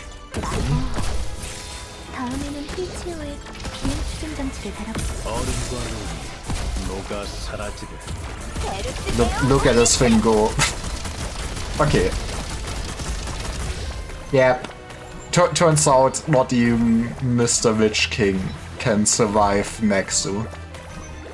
저격을 I also never... Man, you are looking very awkwardly. 이제부터는 당신의 말이 군령입니다. 우연히도 눈이 모든 것을 묻어버리기를 기다리도록 하시. Yes, our final man. Your king is dead. You're a bit late. No.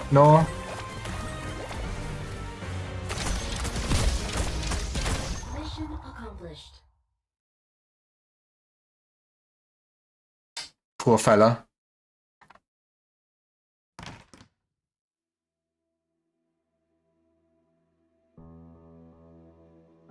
Delafia sits with her legs crossed, her back against the desk. She places a pillow on her knees and spreads open a book upon it, the candlelight illuminating her whooping head. The girl reads in undisturbed silence. I can't believe you do not just show me the king dying. But I do not mind more Viviana's story. And she raises her head from the page to meet Viviana's gaze. You don't seem very surprised to see me, Vivian. I saw your shadow in the doorway. I knew it was you. Yeah, you spent so long observing the shadows in this tiny room. Lit only by candlelight. What are you reading? Last night. I'm currently at the third to last chapter. Behind the nameless night is a huge and lonely lighthouse. Relentless waves push him and his steed Roikante back. Let's go, Don Quixote mentioned. But Devourer is one, and towards the huge waves, as dark as night, they charge. No spoilers, please! Man, imagine future Utah spoiling your favorite story to you. I spent the night reading the paragraph over and over again. Until you fall asleep on the floor with the pillow in your arms. Until Mutti returned in the middle of the night to blow out the candles. How do you know? I'm you, but stronger. Of course she knows. The room, the posture, the book. This is her memory, after all. Riara retreats into the doorway. Are you leaving? I'm sorry, Vivian. I have questions about my life. I need to look for the answers. The answers sitting in front of you. Look, you know... Not everything was good, but look, you are happy. Maybe, just maybe, there's still time to open one last door. How many have you opened already? More than 100? I've already lost count. I just want to find a better possibility. Oh, what if you still can't find one? Is better something clearly defined like a math problem? And those doors you've entered. Maybe Mutti and Fadi got to live in peace together for longer. Without anyone disturbing them. Maybe Mutti left us a few years later than she did. If you think about it, how do you know you haven't already come across a better answer? So why do you still carry so much regret? Man, actually a small Viviana smarter than her old one. But how can you be sure you'll ever find one in the first place? And what happens if you do?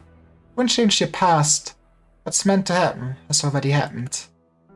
Fadi always said that if he'd waited at Marigold Alley for just 10 more minutes, maybe you could have met with Mutti, and everything would have turned out differently. A pity fate does not afford us a chance to start over. But even if we did meet her, we'd still have to leave anyway, right? The story wouldn't change in any way. Aside from giving Mutti one last chance to cry and say goodbye, I mean, would have still been probably cathartic for them though. Well, she's too young to experience this world, that is true. Or maybe you're actually hoping you won't find a better answer, because then you could tell yourself that this was the best of all possible worlds. Just don't get it. Aren't you thinking the same way that Fadi did? Vivian. I'm going back to my book. It's more fun than you. You're disappointed, aren't you? You should go. There's still time to open the next door. A sound of collapse approaches. Rihanna turns around, the line of doors collapsing in succession scores in her eyes. like dominoes toppling into one another. Or the fireworks in her memories going off all night long. The rumbles soar from afar, reaching the tallest spire in Stormland. Her father seldom comes here. As the kurfürst, he has to receive an endless line of visitors on festival nights, and her maid mother will be busy serving them until the early hours of the morning. She would huddle in a corner of a room, just like now, and shield the sounds outside with books. Once the waves smashed away, once glory and life together faded.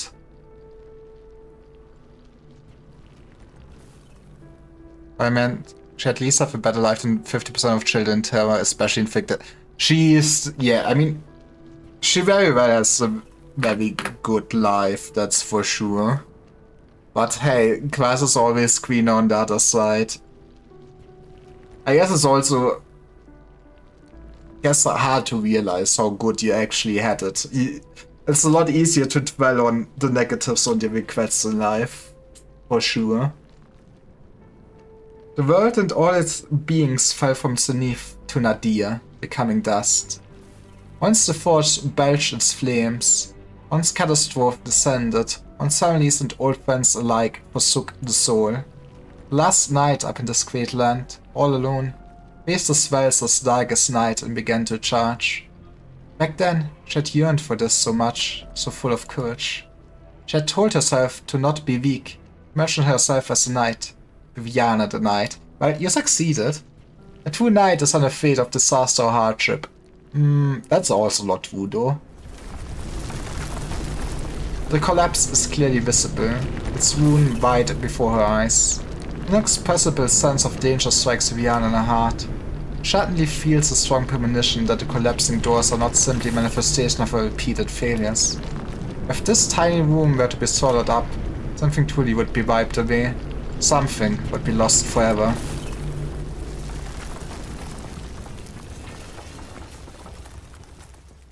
Viviana. When a knight charged your endless waves, do you imagine that he was trying to overcome the entire world? No. Oh. Pretty Viviana art. I won't leave. Viviana turns around, protecting the little girl with her own body. Let's go. She cares about herself. I don't even know what's really been going on ever since I began climbing that spiral staircase.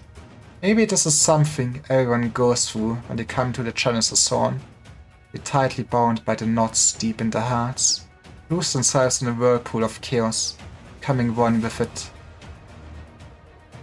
Vivian, what did I say to you? Or what do I say to myself? The light of a candle is dim, as flame will always flicker at the whims of the night wind. There will always be filth coming at you and regrets you can't revoke. The bafflement of finding and grief of losing will seek to swamp you over. But you must believe, the stories you once yearned for are not all legends or symbols. You've seen for yourself a radiance that can light up the entire land. Light that does not flicker, even when no one is walking the path it illuminates. Maybe you yourself are not that radiant light, but you too have once sworn your blade to protect it. Never forget this, Viviana Troste. You are a knight. See, you are not living in the worst timeline. The collapse survives and darkness swallows her in an instant. Compared to the last night, whose nemesis was the ocean beneath and the sky above him, he knows nothing about her enemy's identity. She suddenly finds herself unable to feel the sword in her hand. Nor can she light a candle. Fear, suffocating as the ocean, raging as a tide, instantly scours her to the point of numbness. But soon she feels calmed, soothed and relaxed somehow. Dread and sorrow no longer drown her. Because bit by bit, the waves are no more. Just, what is it in those collapsed doors and their cracks that is devouring her emotions? Countless images, real and fake, intertwine, binding with Viviana into a strange yet soft cocoon. What must she hold on to? What can she hold on to? Oh, a dazzling light fills up her vision. She comes to a stark realization. tested by a dark, bitter and thorny path, and scored in history by its legend. A knight's sword staff that even time itself can never wear away. Yet now it shines in the palm of her hand. Let's go. Just manifesting her own weapon. The Titan's equipped with the weapon in her hand. The knight now wields her sword staff and cleaves at the darkness ahead. Its radiance intensifies, and resplendent gold builds all, delivering its radiance towards the ends of time and space.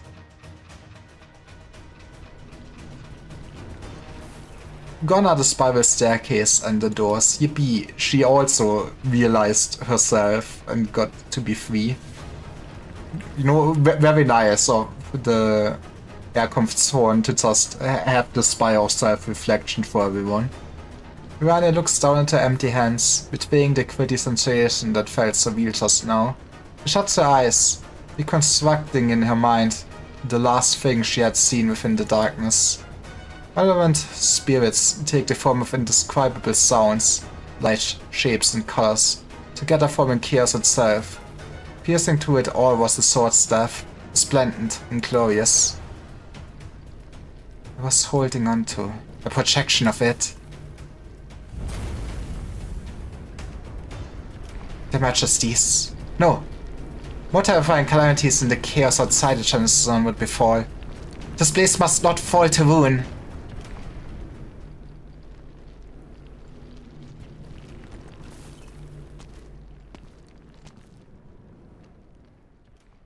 Fremont.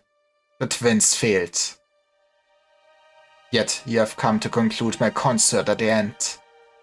You have been a recapitulation, my ascension and downfall. I see, he was such a great friend. He was there for all your big life events. Leave. The parrot is disintegrating.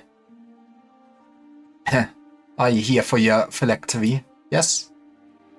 Your achievement in Kharkiv would be enough to earn the respect and fear of the people. Yet, your attitude remains as loathsome as ever. But I'm very grateful that you milked it for all it's worth. Yeah, you know, I did you a service. Aw. I've never seen you so reluctant, Herkunftshorn. But I must have it back. It will have a role to play in Castle's survival. Ah. I've tracked this on for far too long. So many years have come and gone. The Lich King's courage should have left Lifanian ages ago. Well, you can return to your castle. Exile?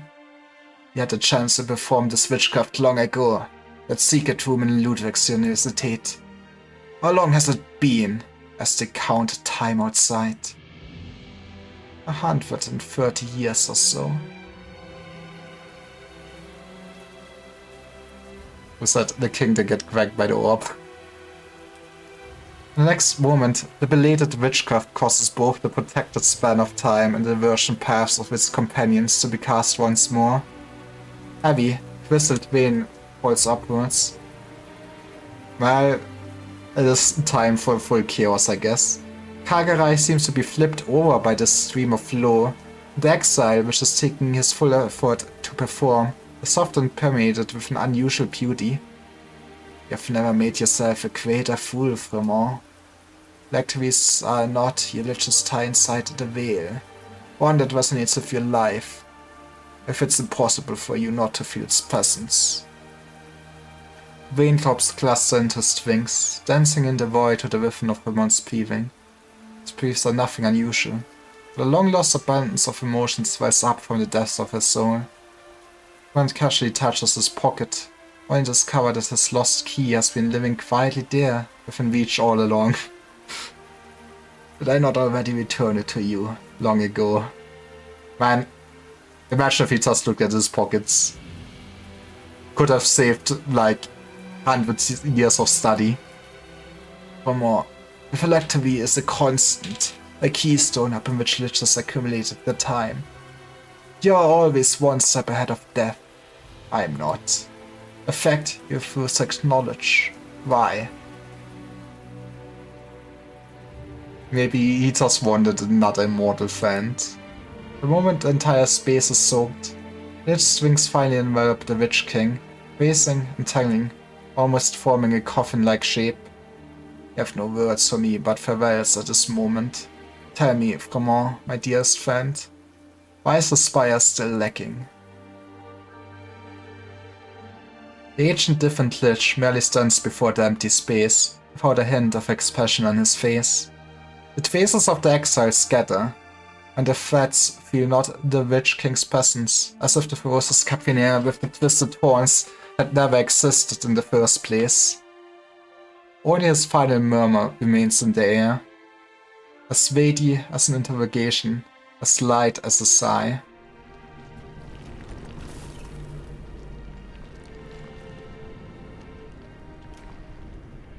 She does not know when it happened, but Tuya finds herself standing before the spire.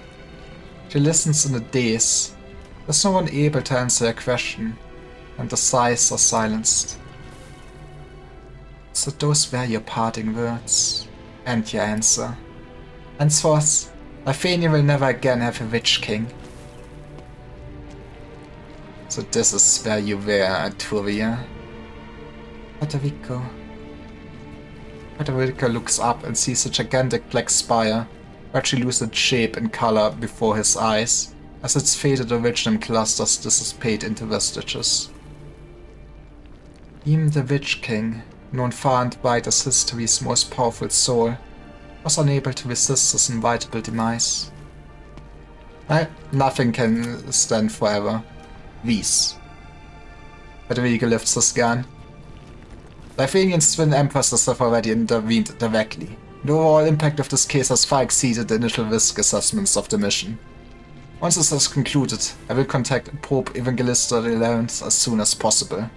Until then, your freedom will be restricted until we can return to Laterano. No, I'm just leaving. Federico has heard her answer.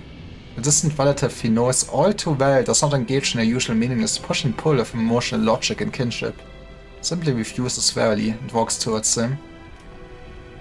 You can pull the trigger now, Federico. Right this very moment. The chaos known as Kagereich. You're the only one before my eyes. There's no one I can perform for. I've lost my music. I won't run. I can't play any games either. Right, he never wanted to kill you. There are holes in your logic, Arturia. Arturia walks straight past him, but she did not hear him at all.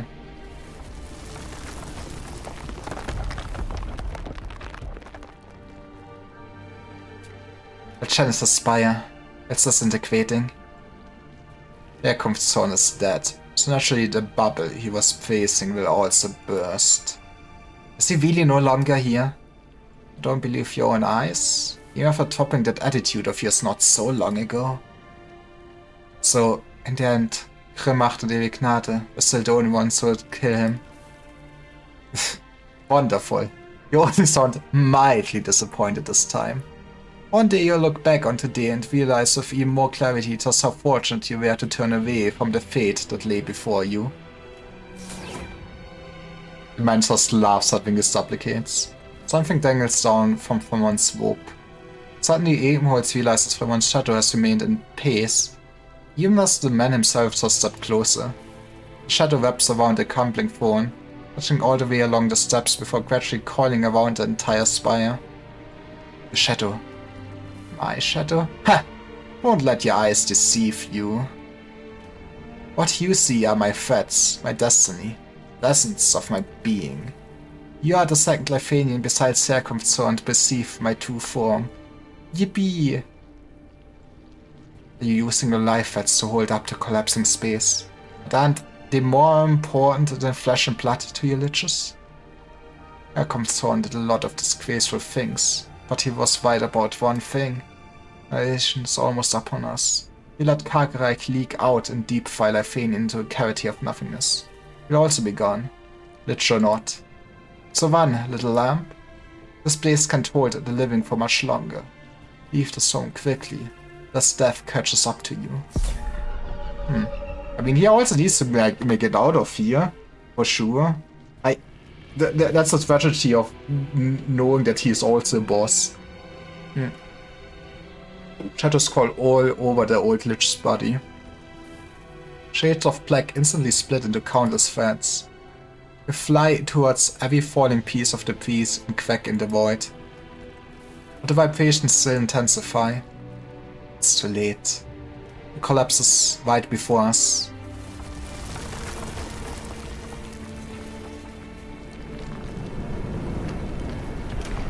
Can it rain in this space too? The gods are crying. Ah, this is Sephiroth's threads. He always kept himself so neat and tidy, unlike other liches. I've never seen him grow so many threads. The Genesis Horn can no longer support this place. We need to return to reality before this place falls completely apart. Then we'll need to find a way out first. Brilliant way of arts? Let's go, Viriana's doing it. Emphasis voice Viriana Toste. I should have fought alongside your majesties. Please forgive me for my tardiness. At this point I didn't understand a single thing from the story.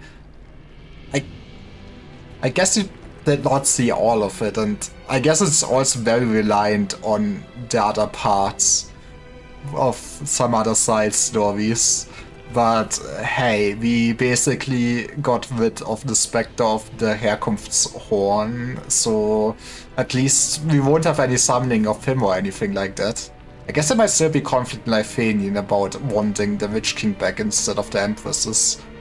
And then thus resolving like 5 characters in total conflicts in this land.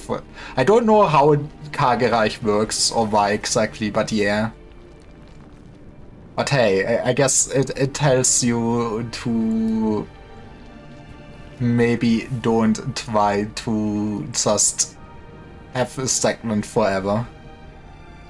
Rihanna, the light is somewhat brighter than before. That's because I saw through darkness. I was just walking along an endless spiral staircase, witnessing the collapse of one possible reality after another. I was almost swallowed by the chaos. But yeah, I also have no idea how they ended or the ramifications of this. I feel like Fimor doing this bullshit must be important for the future. But After that, at some point, I caught a glimpse into the darkness and I haven't the slightest idea what I saw. But this was the deepest of threats, the largest of voids, complete a survey and a calamity we cannot comprehend.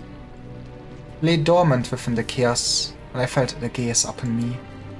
Gemacht, ewige Gnade.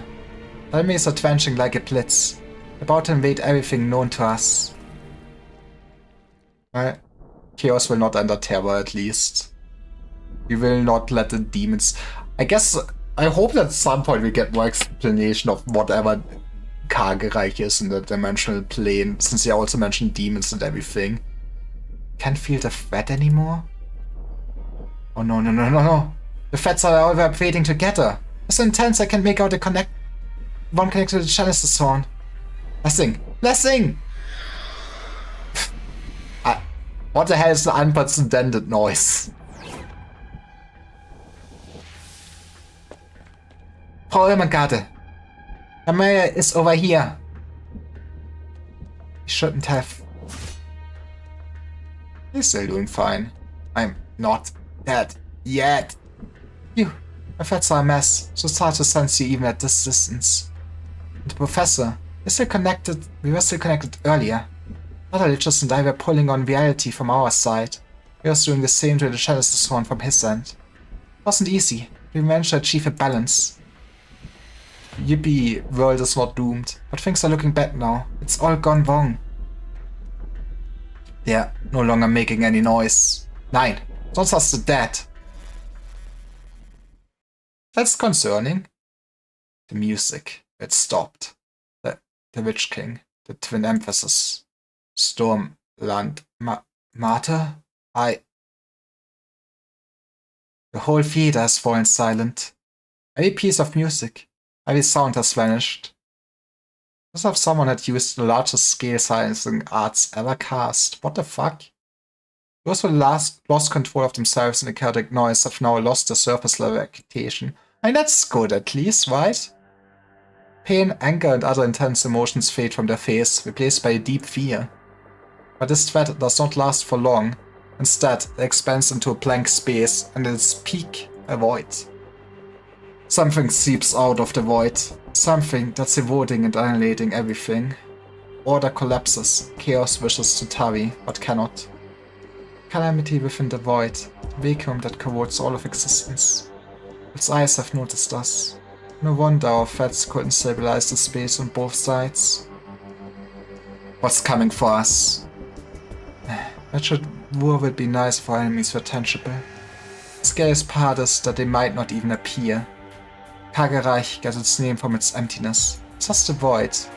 So, place of nothing at all, unless invading our reality. What do you think will happen? Time for Terra to get swallowed up. Yippee! Need to get the old man and the others out, right away. And figure out a way to block the passage. Vanguard, can you and the old man still hear each other? They're cutting it close. All this mess, I need time to find the end of the wide thread connecting our two sides. But they'll never get out without it. Did they fail? Grimacht failed? That's impossible! Get back there. Think, fool, think. About what's concerning you most. Grimacht, I can't... Should have given you a final order. If she doesn't come back, if time runs out and Gesatzwächter don't receive a new order. I see. Last resort will be to annihilate Zwillingstürme. I guess it makes some sense. For once I agree with her choice. It's one thing if you all die here, but we mustn't let Lifanian, everyone else outside the country, die with us. Wait, not move just now. People inside haven't given up. Let's hold on just a bit longer. Exactly. Hope will win. Oh god, does this not count as a threat between the two sides? It will have to, and try my best until the connection stabilizes. The professor and I might be able to focus on the arts cast on the knot to stabilize the passage. We're counting on you, Ebenholz. Yippee, everyone's important in the end. And feel lessing than the others. They're close. And you think that's a good thing? Hagereich and reality are once again drawing near, like two bubbles stacked on top of one another. No more like a bubble balanced on the tip of a needle. Even the slightest bit closer and the bubble will burst. So if I pull on the knot and move further away, will you and Irmgard be able to stabilize the passage? Stay away from the edge of the bubble. Scheiße, little lamp. You're going to get yourself caught in the void. I think he is fine with that. Knot trembles in his hand. Ebenholz can feel the hand gripping the other end. A hand already numb from too much time spent swinging his sword. His strength spent, his eyes nearly exhausted. His wounds no longer bleed and his pain gradually blurs. Well, Admiral is one hell of a truck, he is fine. His duty and his will remain seated deep within his brain, pulsing tenaciously. Such concepts are difficult to describe after language itself has collapsed. Why did we come here? Why have we been fighting? Why were we born? And why will we die? The void greets him. There's no path either forward or out, only nothingness to meet. Ebenholz is falling, and at the end of his fall, will be nothing at all. No, there's something there. Warm shade of white, putting a radiant yet gentle glow.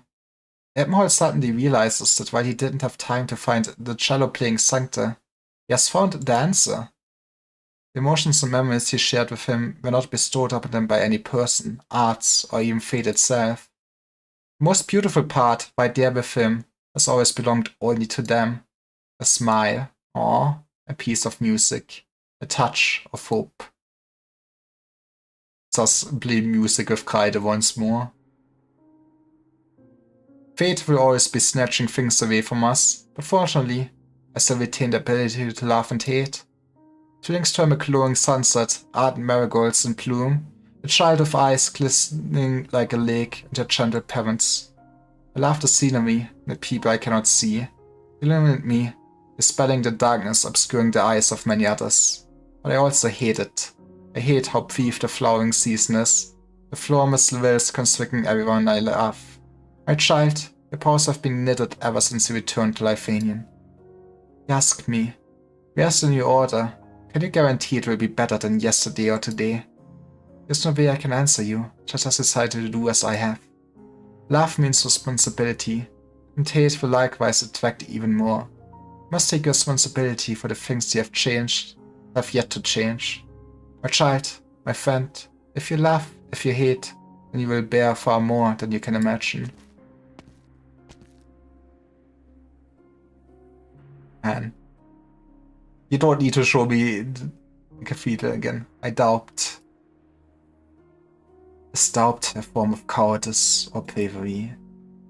If cowardice, then why did I mix the flesh and blood of those monsters into our sacramental bread and wine, willing to place my hopes in a different faith? Bravery, then why did I retract my hand? Did the vivid and hideous living tissues fight me at the very last moment? Well, you were always as concerned with doing the right thing still. For 60 years, I could not see that elusive paradise, where my life fell apart before my eyes. I do not want to pray, but it's all I can do. Who wrote the laws, and who ensures their purity and integrity? Ask my faith, and it stays silent. I dare not to say that I've already rid myself of the illusion embedded in the depths of my mind. No, I still harbor doubts. Monastery gets further and further away. I find a handful of seeds in the folds of my robe. Clement, my son. I'll find them a patch of moist soil, even if I were to die on the road. No. I hope the flowers bloom again, man. I doubt our laws, question my cowardice, suspect my bravery, and doubt pushes me on forward.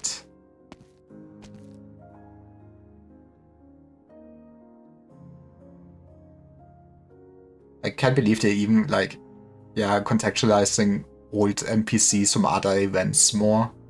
Honestly, I hate alcohol, but suddenly found myself unable to live without it. It's been a long time since Julia's death. 3 years, 5. Twice in my life, I have run away. The so-called holy city of Latavano is not as perfect as it seems. The sweetness and noise in the air mask the inequality beneath. The differences between Liberty and Sancta seemingly not worth discussing. I was still young when I came to Lifanian. The clouds I saw were a stark contrast to the white walls of Latavano. Countess died tragically under the Witch King's regime. I was the first soldier to set foot in the Witch King's spire, but I never once believed that his defeat would usher in a new era for Lifanian. Julia was wrong. I've always been pessimistic. No! Disappointment makes me sober. Disappointment compels me to look for a few good things to protect. But in the end, I reached a compromise with my disappointment and ended up like this. The souls truly have a final destination. I most probably won't be going to the same place as her. Don't say that. But surely I protected at least a few people at the very end. I want to ask her executor, Julia and myself. Do I still count as a hero? Come on, my man. How could you not be a hero? You gave your life in protection of civilians. Am I walking? I never seem to stop. Where am I going? You're going home. Or into the ocean. I seem to be walking along a sandy shore. A sticky beach, a strange creature from the ocean actually reverberated in my sphinx. It was the dullest inner voice I've ever heard. Couldn't obtain any answers. The waves pushed me away from the beach. I was 20 then.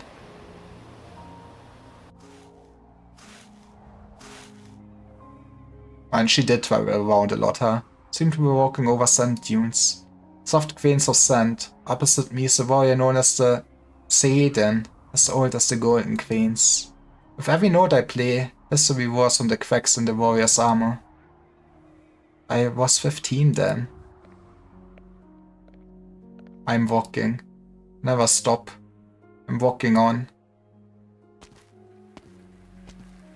I seem to be walking on grass. Out on the lawn in the vein. I'm attending my first funeral. Is it her mother's funeral? Yeah.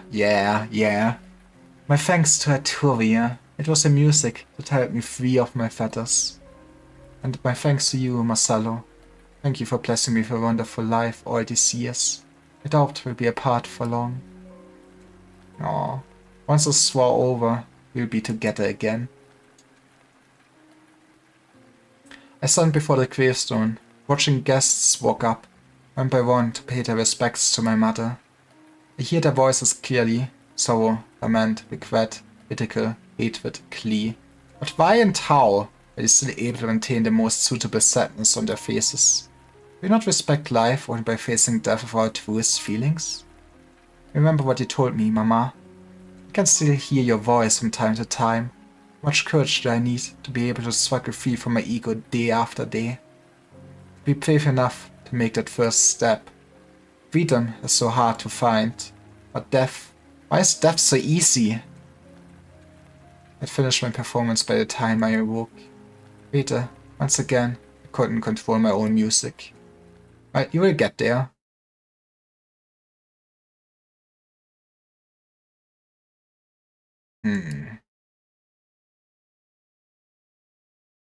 Arturia, you weird death so much. Death erases one existence so easily, puts all emotions to rest. Melodies of those who face the truth, and, inevitably, deaths leave you impressed. More often, they leave you fearing, hating, doubting, but you are silent. How much more do you need to perform as you wander endlessly about? How long before you finally reach that future? How many more blank pieces do you need to compose for yourself? Even silence will be played. Every composition must have its conclusion. I saw your only truth. You are so fragile.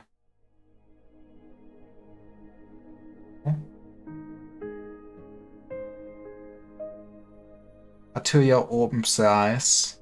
I guess even while feeling all the other emotions, she also kinda cannot really connect to everyone else, can she? She seems to have walked for a long time.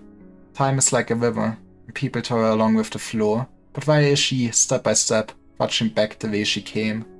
She feels she has become a broken vessel. And the unwavering affection, intense hatred, tremendous courage, and unreconcilable despair and remorse she has experienced through thousands of people. They drain from her, drop by drop, until she is left with only her empty self. Finds herself outside Kargereich, the plaza surrounded by a crowd. Emotionless faces walk past her. Does she flee now? Nah, I think she's still inside and just having nice inner hallucinations, dialogue, whatever kind you wanna call it.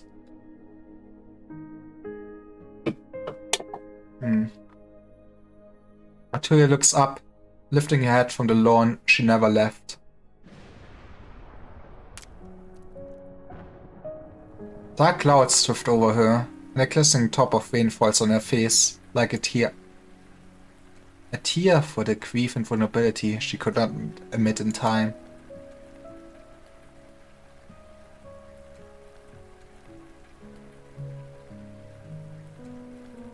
Maybe she can finally play the melody she wanted to play at her mother's funeral. Etwas her own emotions. Martha, my love, you were the one who lifted me up from my darkest days, inspiring me.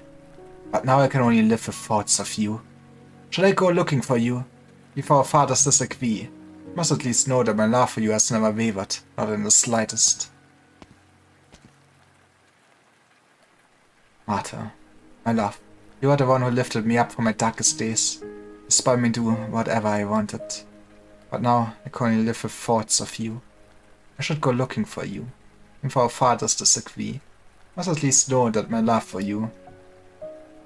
Every person in the huge amphitheater before the spires muttering something on repeat. They speak of their feelings, but the words lack even a hint of emotion. You do not see Arturia or anyone else. Triangle hits her arm as people cross paths with one another, and she almost stops her own instrument.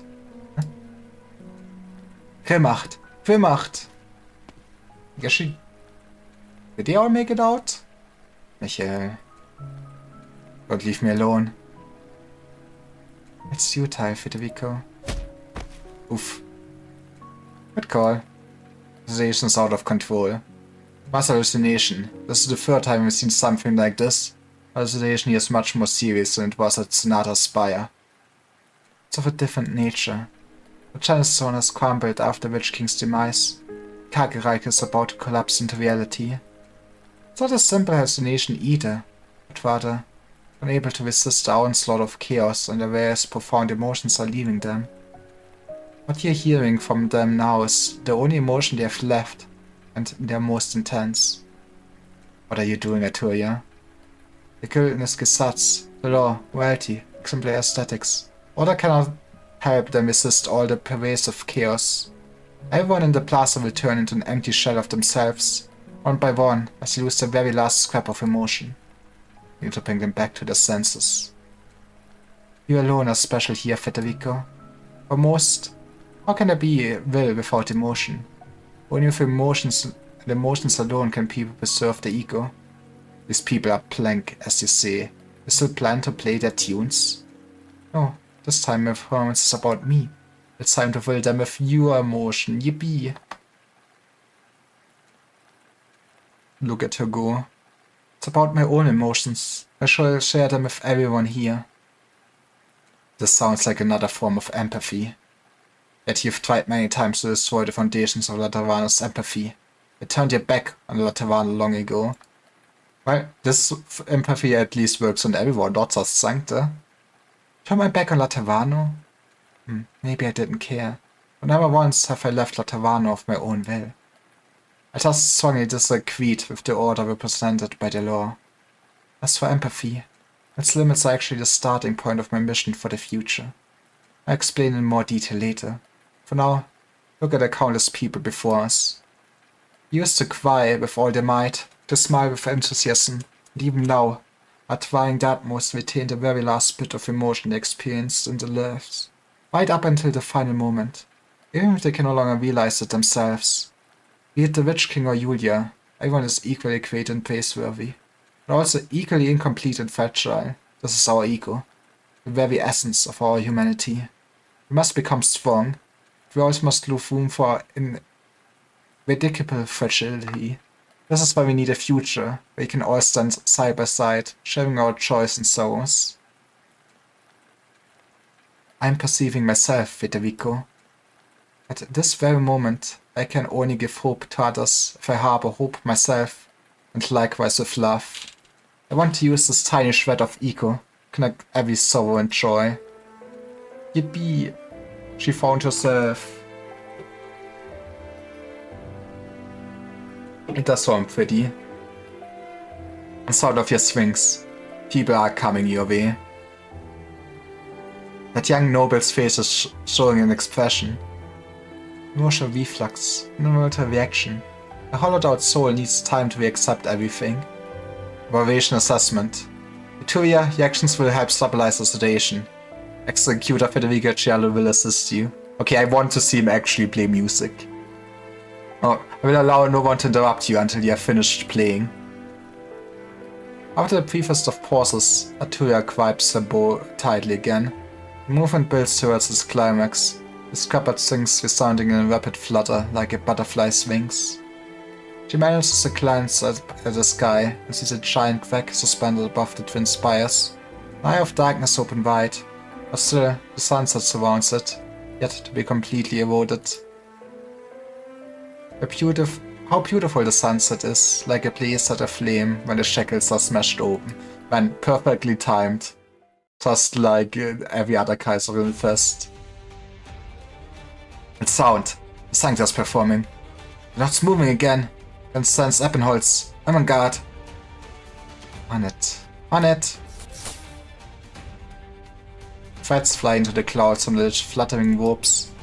Wind traverses the sky again. The frozen clouds resume their drifting. A mildly intense vibration follows right after, like the slight turbulence when a train enters the station. The passage is stable. As long as you stay awake, you'll be out in no time. Is this a good time to mention that I lost all my blood? Michael, wake up! Kermach must have entrusted you with something. You need to recall what it was. My tuba. Hold your instrument properly.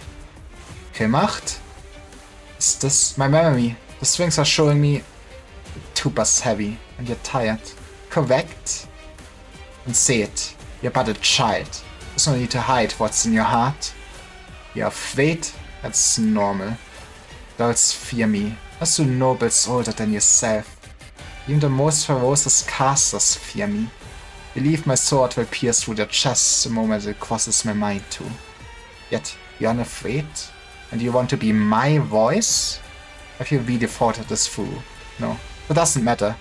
You're just a child, after all. You knew nothing when your kin sent you here. Don't cling to my leg. I can't wield my sword if you like this. Fine, just assume you're tired. You'll have to practice your instrument and arts later, in your own room. The noble's waiting outside to see me, so I won't be coming back here today. You can take a nap, or play for a while. If you still want to be an empress's voice, we can discuss it again when you're able to carry a tuba. Also don't think that you have to become one just because that's what Rupa Khan expects of you. We cannot choose where we are born, or we should at least be able to choose when to turn around. Our responsibility should not be forced on us by others. You have the right to play the horn I gave you when you thought it through on your own, decided what you want to stand here as. I remember now, I have to play my tuba. I have to tell the Gesatzwächter everyone's safe. I won't disappoint you. Meine Majestät, gemacht.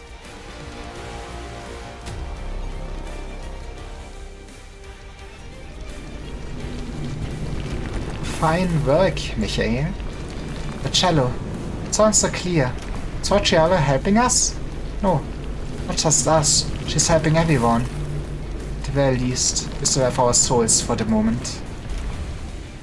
Yeah, that's good. At least holding on to yourself. You can still fight. Is that the outside? Is this the passage? We can exit through it. Rihanna. Find Vermont and ensure that everyone in the space returns to terror. What about you and Kümmach? Was? Not sure you fulfilled the duty for what it's shouldered. To keep any and all threats away from Lithanian. Yeah, they're not gonna sacrifice themselves, right? Finally, just the two of us now. The final melody, as already resounded. Iselotte. Your shield will cover the twin towers and everyone under the spires. And your sword. My fate has long since been decided. The moment I stepped into this place. No, from even before that. Once the Genesis Zone broke away from the plans Vermont that I had drafted for it, we ended up in the center of Zwillingstürme. There was only one choice left to me. Indeed. Hildegard, is there nothing else you want to ask me? Well, sure enough, your response is pretty much what I expected. The passage is closing rapidly. Darkness washes in, filling up the tiny cracks that should not exist. Wrapped in the dark fog are countless restless eyes. That sounds horrifying. Soaring towards the two of them and the reality behind them. A shade of gold pushes past a hue of black.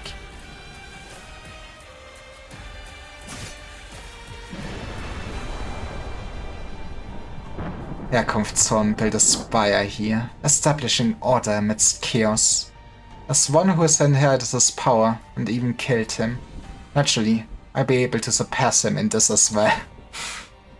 Let's go. The eyes in the void, the threats within the chaos, the beings condensed from fear, the enemies who do not exist in reality. Demons. I, Grimacht, Kaiserin of Lithanian, and her sharpest sword, hereby declare that you will never invade my country. Jesus. There's some power just saying no to chaos. A vacant place blossoms from Grimacht's sword. The fragment of the Genesis spire scattered in the void reunite under the command of her arts, erecting a new spire. The monument stands between Kargereich and reality, blocking the eyes in the dark from prying on all living existence. The twin spires, in reality, the people beneath them, and the clouds above all blend into one under her light, becoming a blurry, warm ripple. Actually drifting away from her. Wehrmacht does not look back. Guards, her sword, and her body have all become one with the pitch black monument. They all say you're impossible to defeat. Be it here and now, or in a distant future. I will be undone by chaos before joining it. This is my fate. It's absolutely not the fate of Lithanian and her people.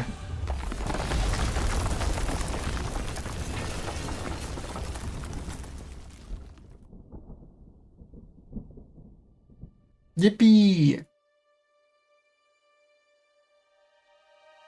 The sunset? It's back. And so beautiful.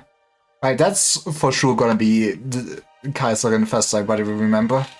Did something fall from the sky? That's...